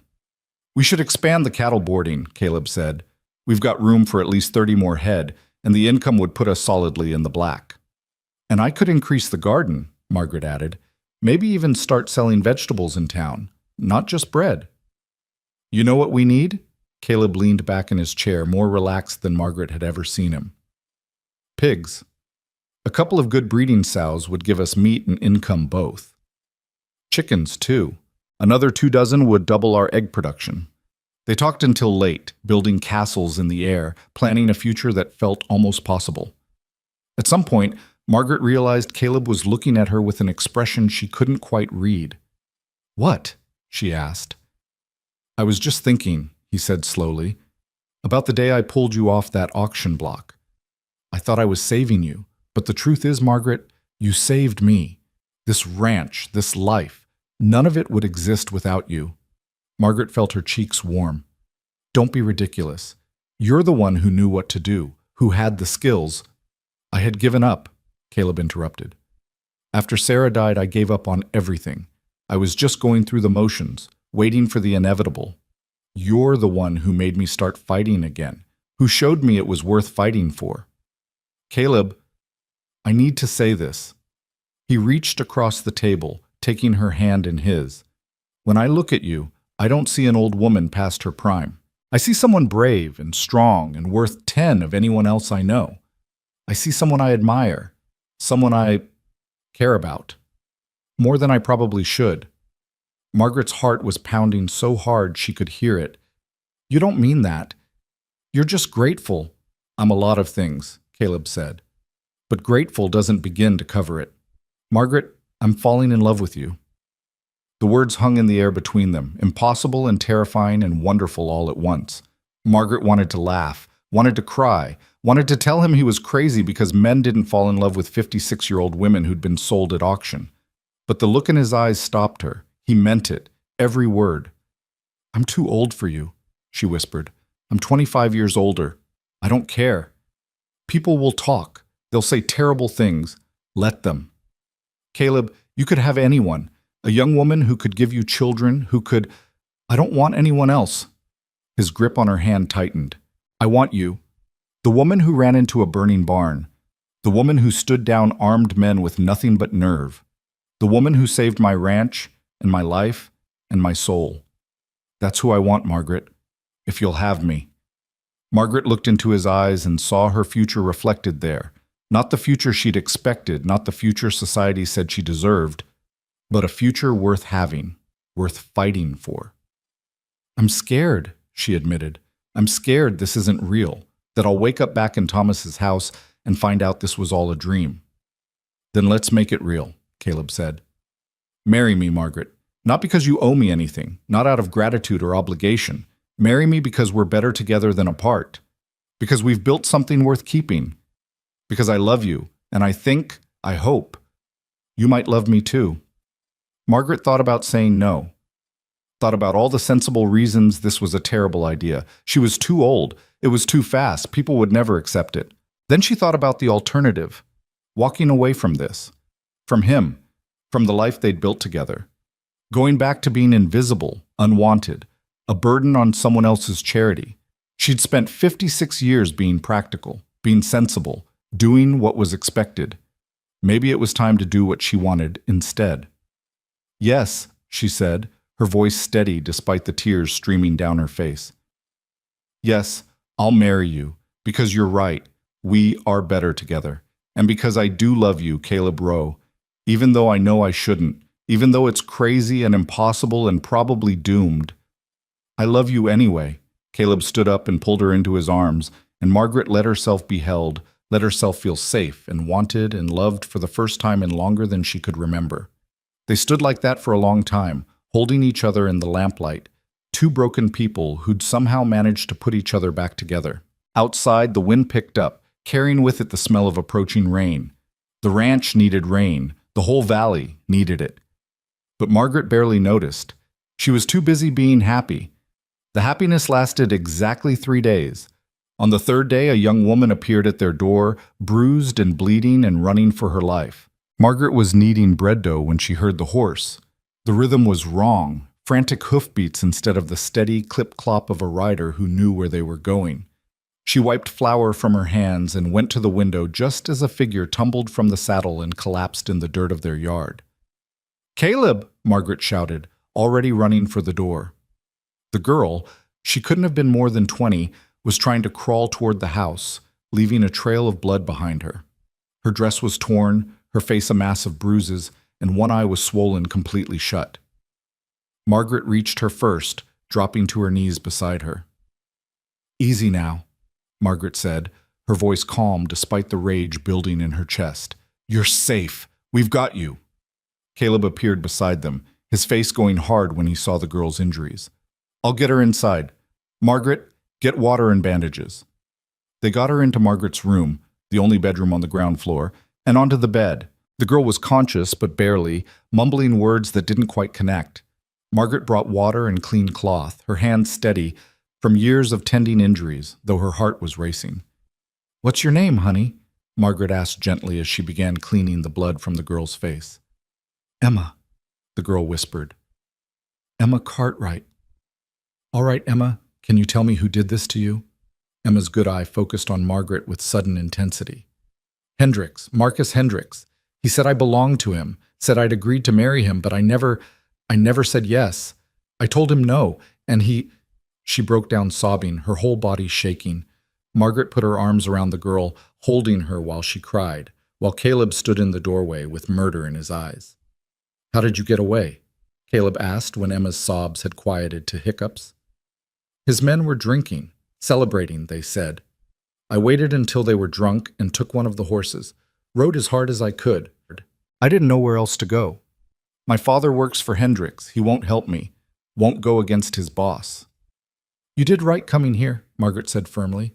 "You're safe now. Hendricks won't touch you while I'm breathing." "He'll come for me," Emma said, fresh fear in her eyes. "He doesn't let things go. If he finds out I'm here, then he finds out," Caleb said. "And he learns that some lines you don't cross." Margaret cleaned and bandaged Emma's injuries as best she could. The girl had bruises everywhere, a split lip, and what Margaret suspected were cracked ribs based on how she gasped when pressure was applied to her left side. But nothing seemed broken beyond healing, and there was no sign of worse violations. though Margaret checked carefully while Emma wept with shame and relief. "You sleep now," Margaret told her, pulling a quilt up to Emma's chin. "We'll keep watch. Nobody's getting to you here." Emma's eyes were already closing, exhaustion and shock pulling her under. Margaret left her sleeping and found Caleb in the kitchen, loading his rifle with movements that spoke of cold fury. "We need to get word to the sheriff," Margaret said. "The sheriff is in Hendrix's pocket," Caleb replied flatly. "Has been for months. He won't do a damn thing except maybe tell Hendrix where she is." "Then what do we do?" Caleb set the rifle down and looked at her. "We protect her, and we make it clear that Hendrix has gone too far. He'll come with men, guns. He'll say she's his property, his intended—" "She's not property," Caleb cut her off, his voice like steel. "She's a human being who said no. That's all that matters." Margaret nodded, but her mind was already racing ahead. They'd stood up to Hendrix before, but this was different. This was personal for him now, a blow to his pride and his power. He wouldn't let it stand. "We need help," she said. "Real help. More than just the two of us. I'll ride to the Hendersons, the Fletchers, anyone who might stand with us. But Margaret—" He paused, his expression softening slightly. "This could go bad. Really bad. If you want to take Emma and leave, hide her somewhere else." "Where?" Margaret challenged. "Where could we go that Hendrix couldn't find us?" "No, Caleb. We make our stand here. Together. That's what we agreed to when I said yes to you." Something flickered in Caleb's eyes, fear mixed with pride and love all tangled together. "You're the bravest woman I've ever known." "I'm the stubbornest," Margaret corrected. "There's a difference." Caleb left within the hour, riding hard for the neighboring ranches. Margaret stayed behind, keeping watch and checking on Emma, who slept fitfully, crying out in her dreams. Each time she woke, Margaret was there with water and soft words until she settled again. It was late afternoon when the first riders appeared on the horizon. Margaret's heart jumped into her throat until she recognized Ben Fletcher and his two sons, all of them armed. Behind them came the Hendersons, husband, wife, and grown daughter, followed by 3 more ranchers whose cattle were currently grazing on row land. By sunset, they had 12 people gathered at the ranch, all of them understanding what they were risking by being there. "Hendrix won't like this," Ben Fletcher said, stating the obvious. "He'll see it as a declaration." "It is a declaration," Caleb replied. "We're declaring that women aren't property to be claimed by force. That's a line worth defending." "Easy to say when it's not your land on the line," another rancher pointed out. "Hendrix can make things real difficult for anyone who crosses him." "He's already making things difficult," Margaret said, stepping into the circle of men. "He burned our barn. He's trying to force Caleb off his land. He beat that girl half to death because she dared say no to him. How much worse does it have to get before we stop calling it business and start calling it what it is? Tyranny?" The ranchers exchanged glances. Margaret could see the calculation in their eyes, the weighing of profit against principle. She understood it. These were practical men with families to feed and properties to protect. Standing against Hendrix was a luxury they might not be able to afford. "I'm not asking you to fight," Margaret continued. "I'm asking you to stand, to be witnesses. Hendrix operates in shadows and secrets, using fear to keep people quiet. But if we all stand together, if we all see what he does and we all speak the truth of it, he loses that power." "And if he brings the sheriff?" someone asked. "Then we tell the truth to the sheriff too," Margaret said. "Emma Cartwright is here of her own free will, seeking refuge from a man who hurt her. That's not a crime. Forcing her back would be. The sheriff won't see it that way if Hendrix has him paid off." "Maybe not," Margaret agreed, "but there are newspapers in Fresno and Sacramento. There are people who care about justice even if the local law doesn't. We make enough noise, tell the truth loud enough, and eventually someone has to listen." Ben Fletcher looked at her with something like respect. "You really believe that? That the truth matters more than money and power?" "I have to believe it," Margaret said simply, "because if it's not true, then nothing means anything and we might as well all give up right now." A long silence fell. Then Ben nodded slowly. "All right, I'll stay. Bear witness, like you said. But if bullets start flying, I'm taking my boys and getting out. I won't die for another man's fight." "Fair enough," Caleb said. "Anyone else?" One by one, the others agreed. Some reluctantly, some with conviction, but all of them choosing to stay. Margaret felt something loosen in her chest. They weren't alone. Not anymore. Hendricks arrived the next morning with 8 men, all armed. They formed a line across the road leading to the ranch, blocking any escape. Hendricks sat his horse in the center, looking every inch the prosperous businessman playing at being a frontier strongman. Caleb, Margaret, and their allies stood on the porch, weapons visible but not raised. Emma was inside, watching through a window with terrified eyes. "Caleb Rowe!" Hendricks called out, his voice carrying across the distance. "You're harboring stolen property. Return the girl, and we'll overlook this unfortunate incident." "Emma Cartwright is a free woman, not property," Caleb called back, "and she's here seeking refuge from a man who assaulted her. She's staying until she decides otherwise." "The girl is confused. She agreed to marry me, then got cold feet. It's a private matter between me and my intended." "That's a lie!" Emma's voice rang out from inside the house. She appeared at the door, supported by Margaret. Her face was still a mess of bruises, her eyes still swollen. "I never agreed to anything. You tried to force yourself on me, and when I fought back, you beat me." Several of Hendricks' men shifted uncomfortably. Whatever story he'd told them, seeing Emma's injuries made it harder to swallow. "The girl is hysterical," Hendricks said smoothly. "She doesn't know what she's saying." "I know exactly what I'm saying." Emma stepped forward, her voice stronger now.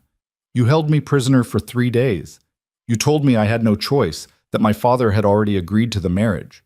When I tried to leave, you hit me.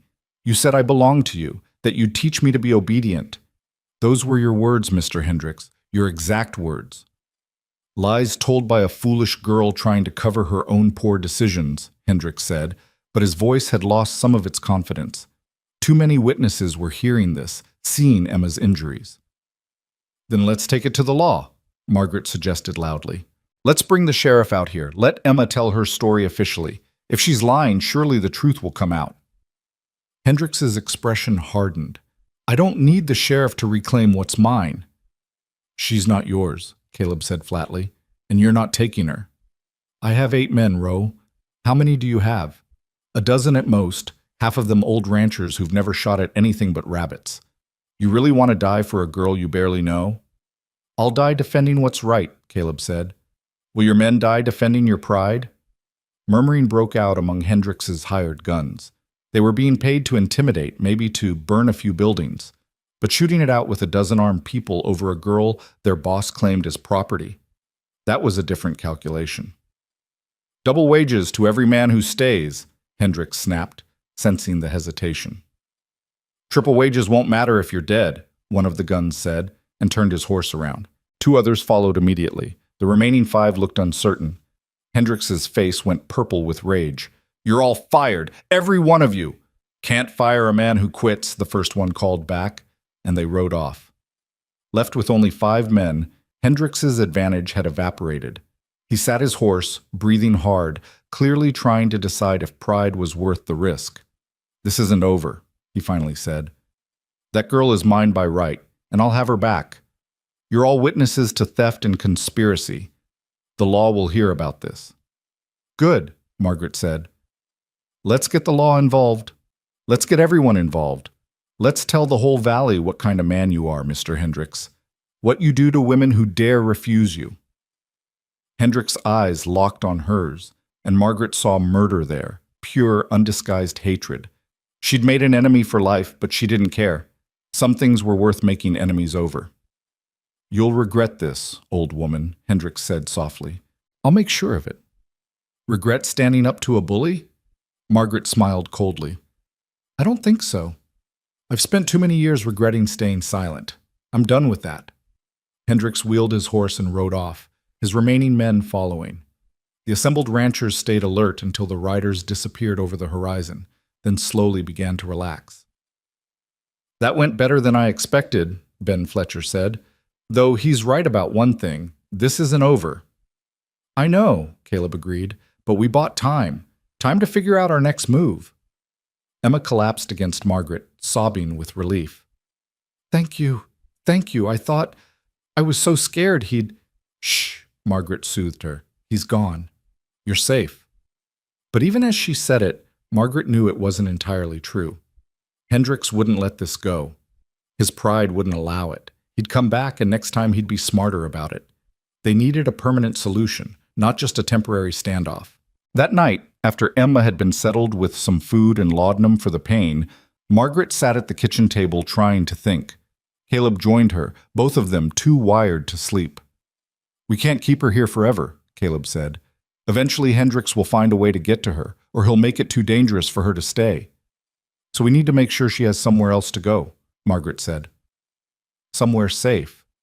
Somewhere Hendricks can't reach." She said her father works for Hendricks. What about her mother?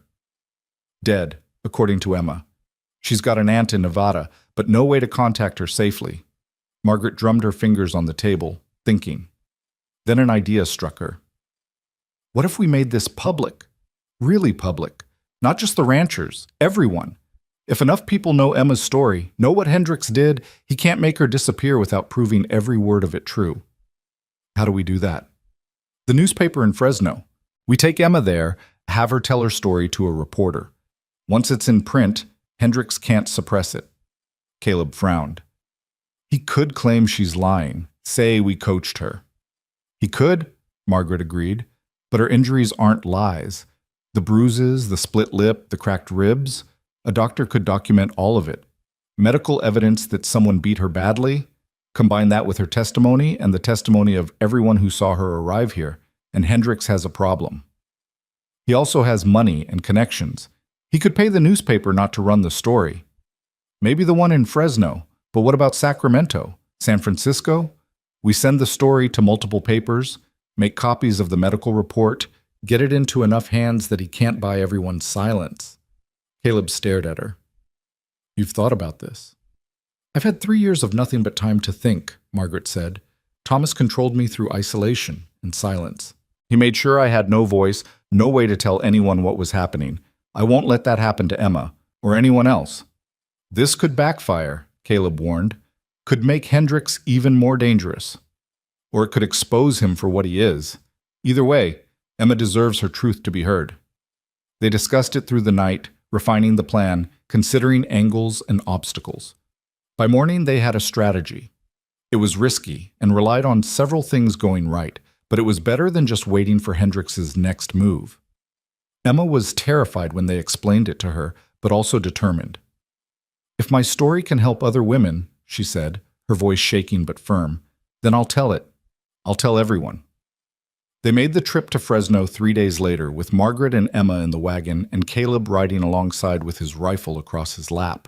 Ben Fletcher and his sons came too, providing additional protection. The doctor they found was a woman, Dr. Patricia Chen, one of the few female physicians in California. She examined Emma thoroughly, documented every injury, and wrote a detailed medical report that left no doubt someone had beaten the girl severely. This kind of damage doesn't come from a fall or an accident, Dr. Chen said, her voice tight with controlled anger. This is sustained violence. Multiple blows to the face and body, some of them while the victim was already down. Will you testify to that if needed? Margaret asked. I'll do more than testify, Dr. Chen said. I'll make copies of this report and send them to every medical society in the state. Men like Hendricks rely on silence and fear. Let's give him neither. The newspaper reporter, a young man named James Whitmore, listened to Emma's story with growing outrage.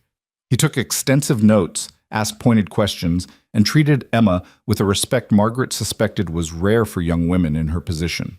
This is a hell of a story, Whitmore said when Emma finished. Begging your pardon, miss, but it's the kind of thing people need to hear. May I ask, why come forward now?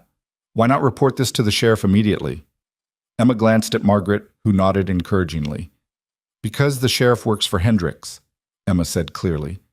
Half the law in this valley works for him, one way or another. I tried going to my father, but he refused to help because he needs his job. I had nowhere to turn except the kindness of strangers who had the courage to stand up to a powerful man. Whitmore scribbled furiously. And these strangers are? Caleb and Margaret Rowe, Emma said. They took me in when I had nothing, protected me when Hendricks came with guns. They're good people, and they deserve to have their story told too.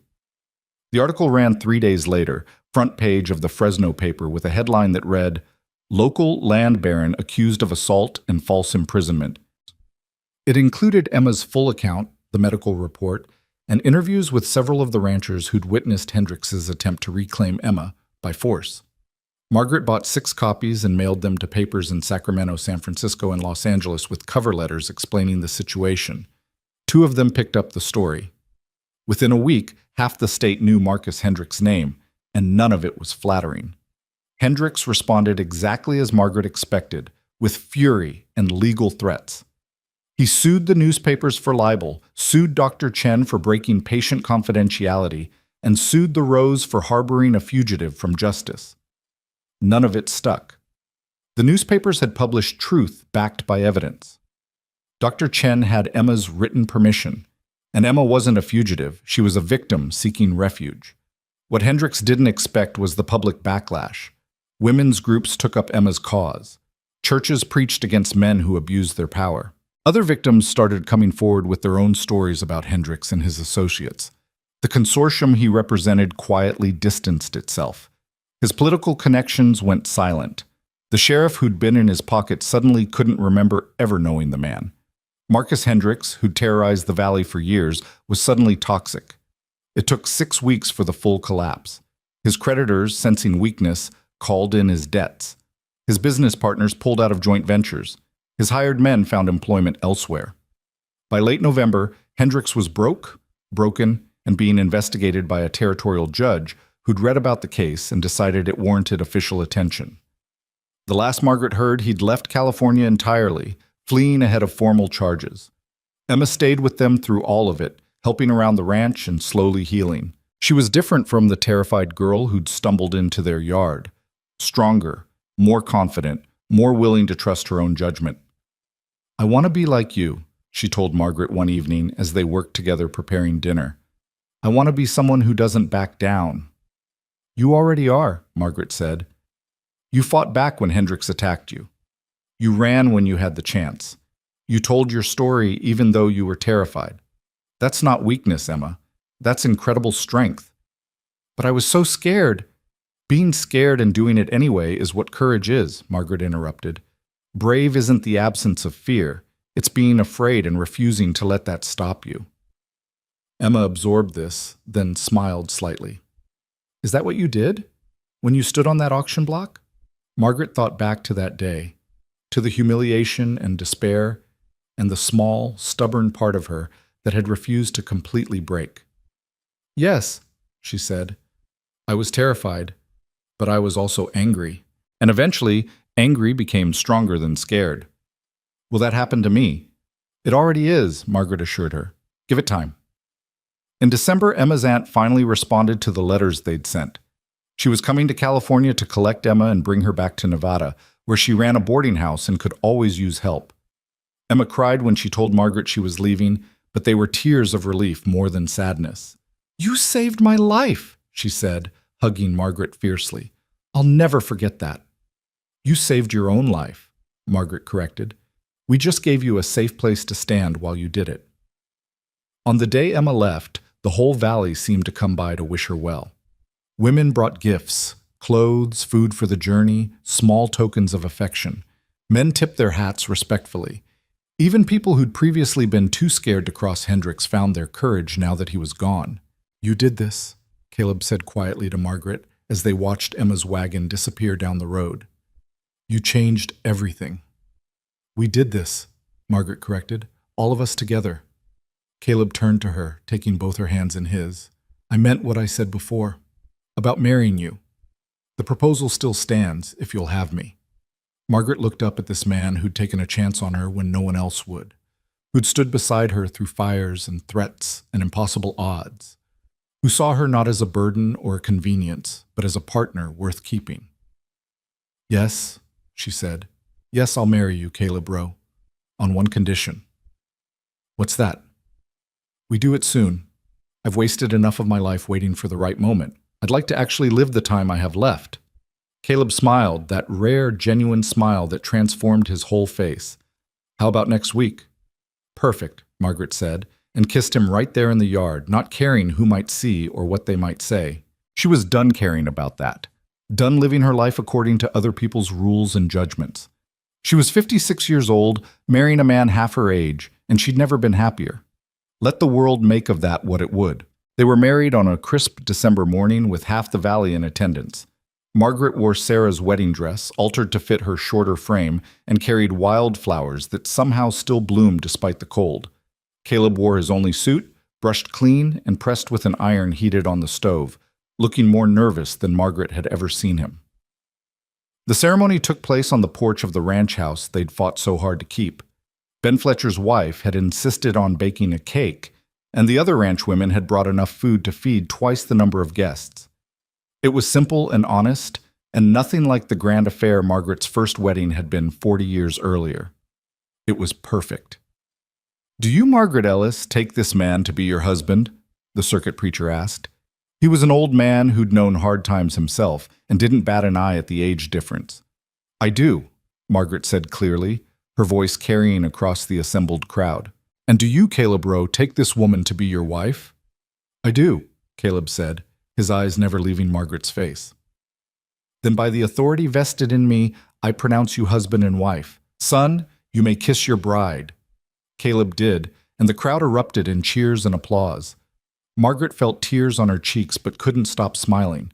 Somewhere in the back of her mind, she thought about Thomas, about the people in Merced who'd watched her be auctioned off like livestock. She hoped they heard about this, hoped they choked on it. The celebration lasted well into the evening. People ate and drank and told stories, and for the first time in years, Margaret felt like she belonged somewhere. Not as a servant or a burden or a charity case, but as a valued member of a community, as someone who mattered. "Speech!" someone called out as the sun began to set. Caleb looked panicked, but Margaret squeezed his hand.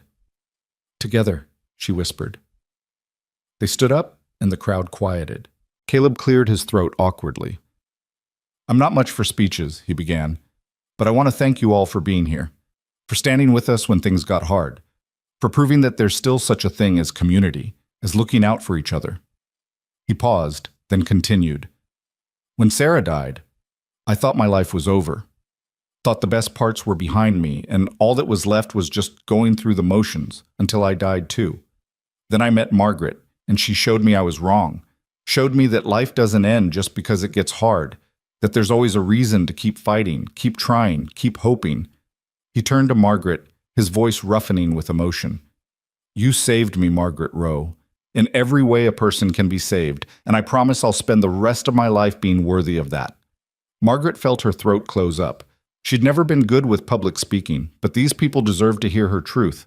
"I stood on an auction block 4 months ago," she said, her voice quiet but steady.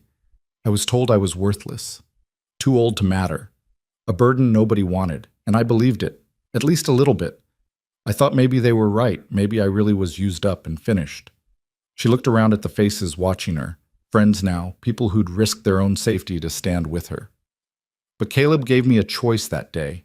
Not charity, not pity, a choice. The chance to be useful again, to matter again. And all of you," her voice caught, "all of you showed me that community isn't about owing debts or following power. It's about standing together when it matters, about choosing right over easy." She wiped tears from her cheeks. "I came to this ranch with nothing. No money, no family that wanted me, no future I could see. Now I have a home, a husband, friends, a life worth living. So thank you. Thank you for seeing me as a person when the world said I wasn't worth seeing." The applause was thunderous. Several women were crying openly. Even some of the hardened ranchers had to wipe their eyes. As the party continued around them, Margaret and Caleb slipped away to the porch, needing a moment of quiet together. "Think we scandalized anyone?" Caleb asked, slipping his arm around her waist. "Probably," Margaret said, "and I don't care even a little bit." "Good, because I intend to scandalize them a lot more over the years." Margaret laughed, the sound free and genuine. "Years, plural? You're that sure we'll last?" "I'm that sure I want to try," Caleb said. "Margaret, I know we haven't known each other long. I know people will say this is too fast, too crazy, but I've never been more certain of anything. You're my partner, my equal, the person I want beside me for whatever time we have left." "However long that is," Margaret agreed, resting her head against his shoulder. They stood there watching the stars come out, listening to the celebration behind them wind down as guests began heading home. Tomorrow they'd go back to work. The ranch didn't stop needing attention just because they'd gotten married, but tonight they could just be.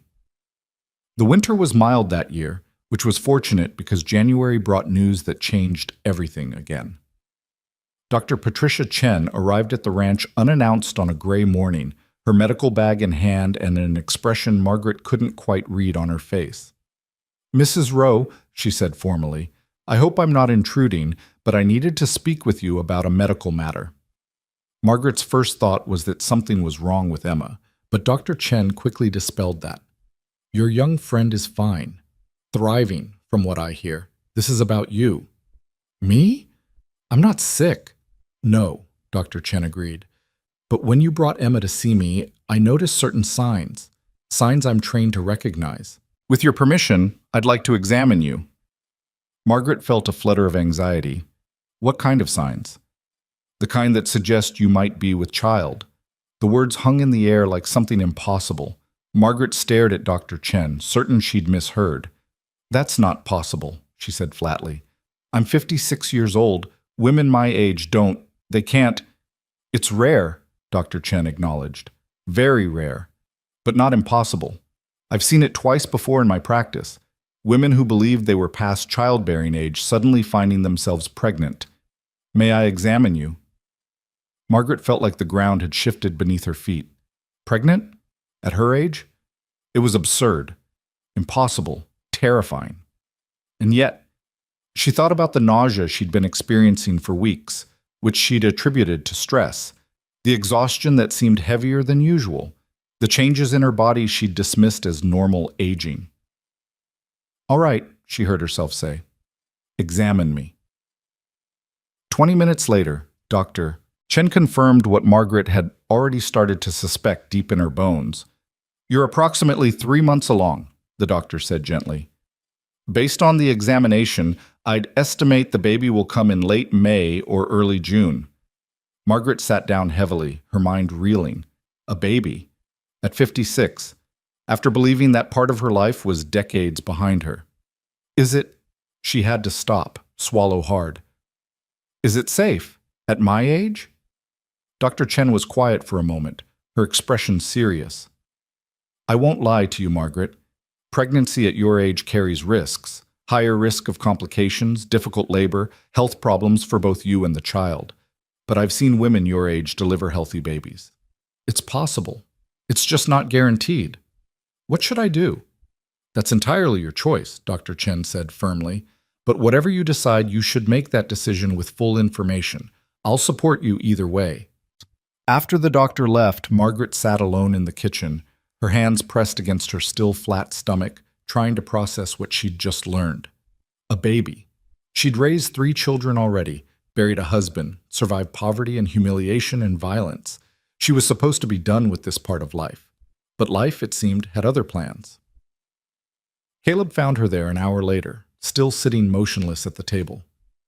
"Margaret, Dr. Chen said she needed to talk to you about something. Is everything all right?" Margaret looked up at him, this man who'd become her whole world in just a few short months. She saw his concern, his love, his trust in her. "I'm pregnant," she said simply. Caleb froze. For a long moment, he just stared at her, his face cycling through shock, disbelief, wonder, and fear in rapid succession. How is that possible?" "Apparently it's rare, but not impossible." Dr. Chen confirmed it. "I'm about 3 months along." Caleb sat down across from her, his legs apparently no longer willing to hold him. "A baby. We're having a baby." "If the pregnancy goes well," Margaret said, Dr. Chen was honest about the risks. "At my age, there are complications that—" "Do you want this?" Caleb interrupted. "That's the only question that matters. Do you want to have this baby?" Margaret thought about it, really thought about it. She was 56 years old with a hard life behind her and an uncertain future ahead. She'd raised children before, knew how exhausting and demanding it was. She was supposed to be past all this.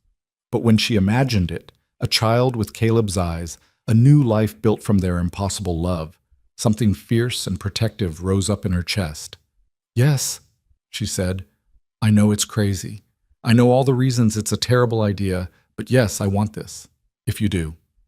Caleb's face split into the widest smile Margaret had ever seen on him. Want it? Margaret, I never thought. After Sarah, I assumed children were something I'd never have.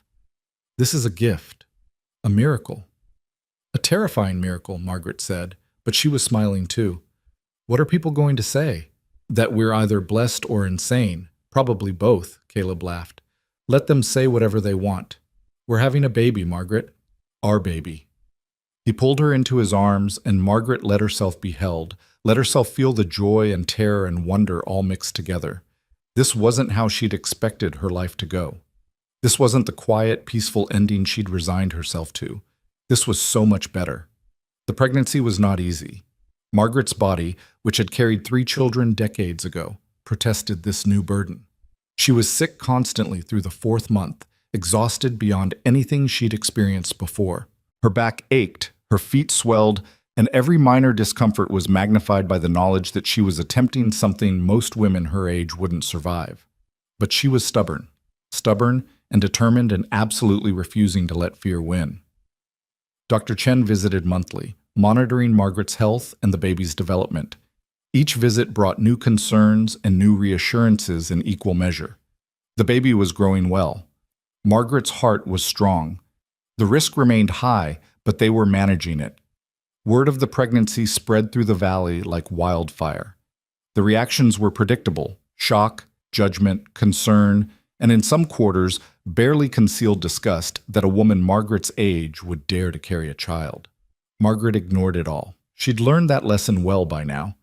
Other people's opinions didn't feed her animals or work her land or warm her bed at night. Their disapproval couldn't touch the happiness she felt when Caleb put his hand on her growing stomach and felt their child move. By April, Margaret was enormous and uncomfortable and thoroughly done with being pregnant. She couldn't work in the garden anymore, couldn't help with the heavy ranch work, could barely walk without waddling like a duck. It was humiliating and exhausting and wonderful all at once. I look ridiculous, she complained one evening as Caleb helped her into a chair. You look beautiful, he said, and meant it. You're biased.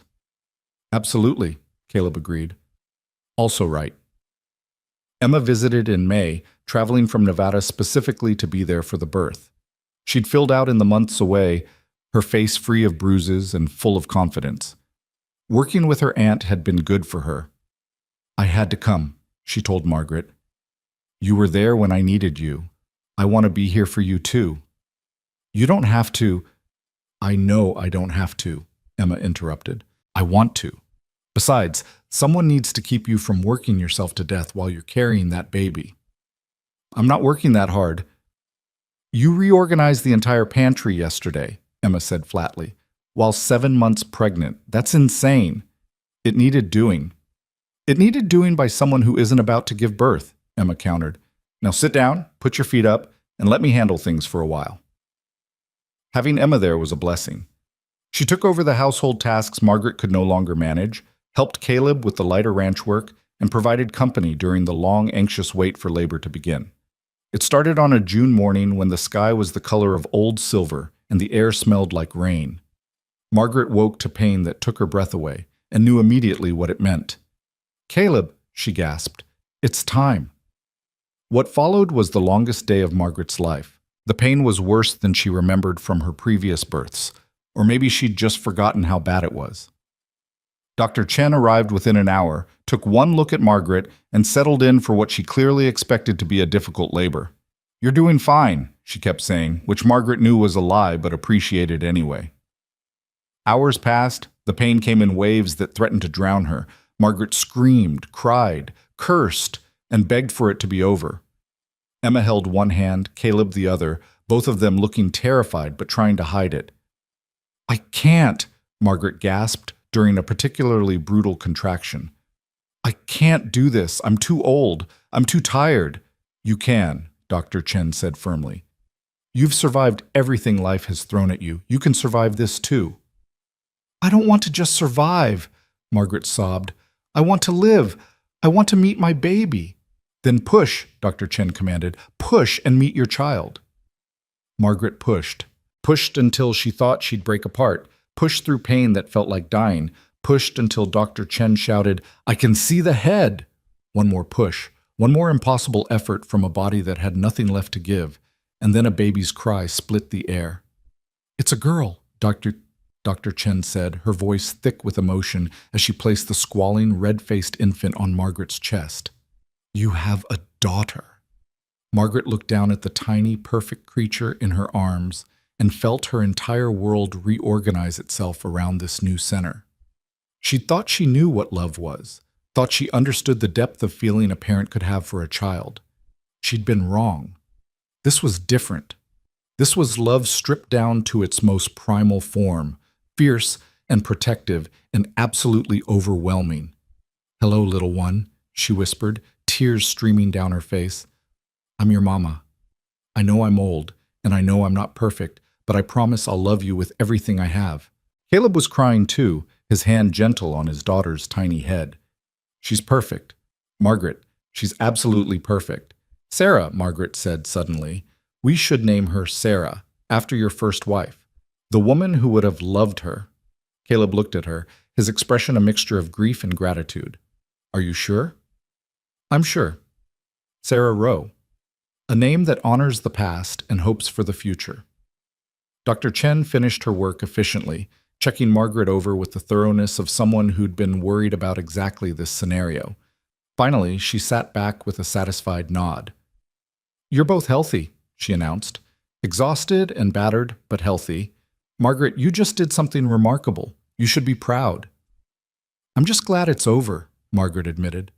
But she couldn't stop looking at her daughter, couldn't stop marveling at this impossible gift. Emma brought water and clean cloths, helping Margaret get comfortable while Caleb held his daughter with the nervous care of a new father. Watching him with the baby, Margaret felt a contentment she'd never experienced before. This was what she'd been waiting for her whole life. Not the marriages or the children she'd raised before, not the years of hard work and sacrifice. This moment, this family built from nothing but stubbornness and love. The news of Sarah's birth spread through the valley with the same speed as news of the pregnancy had. People came to visit, bringing gifts and congratulations and poorly concealed shock that both mother and baby had survived. "She's beautiful," the ranch women cooed over the baby. "She's a miracle," others whispered. "She's loved," Margaret said simply, and that was all that mattered. Summer passed in a blur of sleepless nights and exhausted days. Margaret had forgotten how demanding newborns were, how they consumed every moment and every ounce of energy. But she'd also forgotten the joy. The first smile, the tiny fingers wrapped around hers, the absolute trust in those dark eyes. Caleb was a devoted father, taking shifts with the baby at night so Margaret could sleep, handling dirty diapers without complaint, singing softly to Sarah when she fussed. Watching him, Margaret fell in love with him all over again. "You're good at this," she told him one evening as he walked the floor with a cranky Sarah. "I'm terrified every second," Caleb admitted, "but I figure if I can rebuild a failing ranch, I can learn to be a decent father." "You're already a wonderful father," Margaret said. "She's lucky to have you." "We're all lucky," Caleb said, looking at Margaret with such love it made her chest ache. "Lucky to have each other. Lucky to have survived everything that tried to destroy us. Lucky to have this second chance." By autumn, the ranch was thriving. Word of their success and the story behind it had brought more business. Ranchers from across the valley brought their cattle for boarding. Margaret's preserved vegetables and baked goods sold out at the general store in Merced. They'd paid off the last of Caleb's debts in August and were finally genuinely profitable. On a crisp October afternoon, Margaret stood on the porch holding Sarah, watching Caleb work with a new horse in the corral. The baby was 6 months old now, fat and happy, and already showing signs of her father's stubborn independence. Emma had returned to Nevada but wrote regularly, full of news about her work with her aunt and the young man who'd started courting her. She was happy, thriving, building a life on her own terms. Thomas had written once, a bitter letter accusing Margaret of abandoning family and living in sin. Margaret had burned it without responding. She owed him nothing, least of all an explanation. Her other children, Mary, Ruth, and James, had sent nothing. No letters, no congratulations on her marriage, or the birth of their half-sister, nothing. It hurt, but Margaret had made peace with it. They'd made their choices. She'd made hers. "What are you thinking about?" Caleb asked, joining her on the porch after finishing with the horse. "Everything," Margaret said. "How different my life is now compared to 6 months ago, a year ago. How I went from being sold for $1 to standing here with you and our daughter with a home and a future and hope." "Regret any of it?" "Not even a little bit," Margaret said firmly. "Even the hard parts, even the scary parts. They were all worth it to get here." Caleb put his arm around her, careful not to jostle the baby. "You know what today is?" "October 15th. Why?" "It's been exactly 1 year since I paid that $1 for you at the auction," Caleb said. "Best dollar I ever spent." Margaret laughed. "Best investment you ever made, you mean?" "That too," Caleb agreed, "though I think I got the better end of that deal." They stood together watching the sun set over their land they'd fought for, bled for, refused to surrender. The new barn stood solid against the horizon. The fences were all mended. The garden was full of late-season vegetables. The cattle grazed peacefully in the distance. It wasn't a perfect life. There were still debts to manage, work to be done, challenges to face, but it was their life, built from nothing, defended against all odds, and absolutely worth every struggle. Sarah made a soft noise against Margaret's chest, and Margaret looked down at her daughter's face. In a few years, this child would ask questions, would want to know about the mother who'd had her so late in life, about the unusual circumstances of her parents' marriage, and Margaret would tell her the truth, would tell her about the auction block and the $1 that changed everything, about standing up to bullies and refusing to accept the world's judgment, about finding love when everyone said she was too old for it, about believing in second chances even when they seemed impossible. She'd tell Sarah that life didn't end when the world said it should, that worth wasn't determined by age or appearance or what others thought. That courage was often just stubbornness in disguise, that love could bloom in the strangest places if you were brave enough to water it. Most importantly, she'd tell Sarah that her mother had been told she was worthless, used up, too old to matter, and that her mother had proved every single one of those judgments wrong. "You're smiling," Caleb observed. "What's so funny?" "I was just thinking," Margaret said, "about what I'd say if I saw Thomas again. Or those people in Merced who watched me get auctioned off and did nothing." "What would you say?" Margaret looked at her husband, her daughter, her ranch, her life reclaimed from the edge of nothing. "Thank you," she said simply. "Thank you for not seeing my worth. Because if you had, I might never have found my way here. Might never have discovered what I was really capable of. Might never have learned that the best parts of my life were still ahead of me, not behind." Caleb kissed the top of her head. "They were fools to overlook you." "Yes," Margaret agreed. "They were. But their loss was our gain." As the stars began to emerge in the darkening sky, Margaret Rowe, wife, mother, rancher, survivor, allowed herself a moment of perfect contentment. She was 57 years old. She had a 6-month-old daughter, a husband 30 years her junior, a thriving ranch, and a community that had learned to see her as she truly was. The world had tried to write her off, had tried to reduce her to nothing more than a burden, a leftover, a woman too old to matter, but Margaret had written her own ending instead, and it was more beautiful than anything the world could have imagined for her. She'd been sold for $1. She'd become priceless, and she'd finally, truly, completely come home.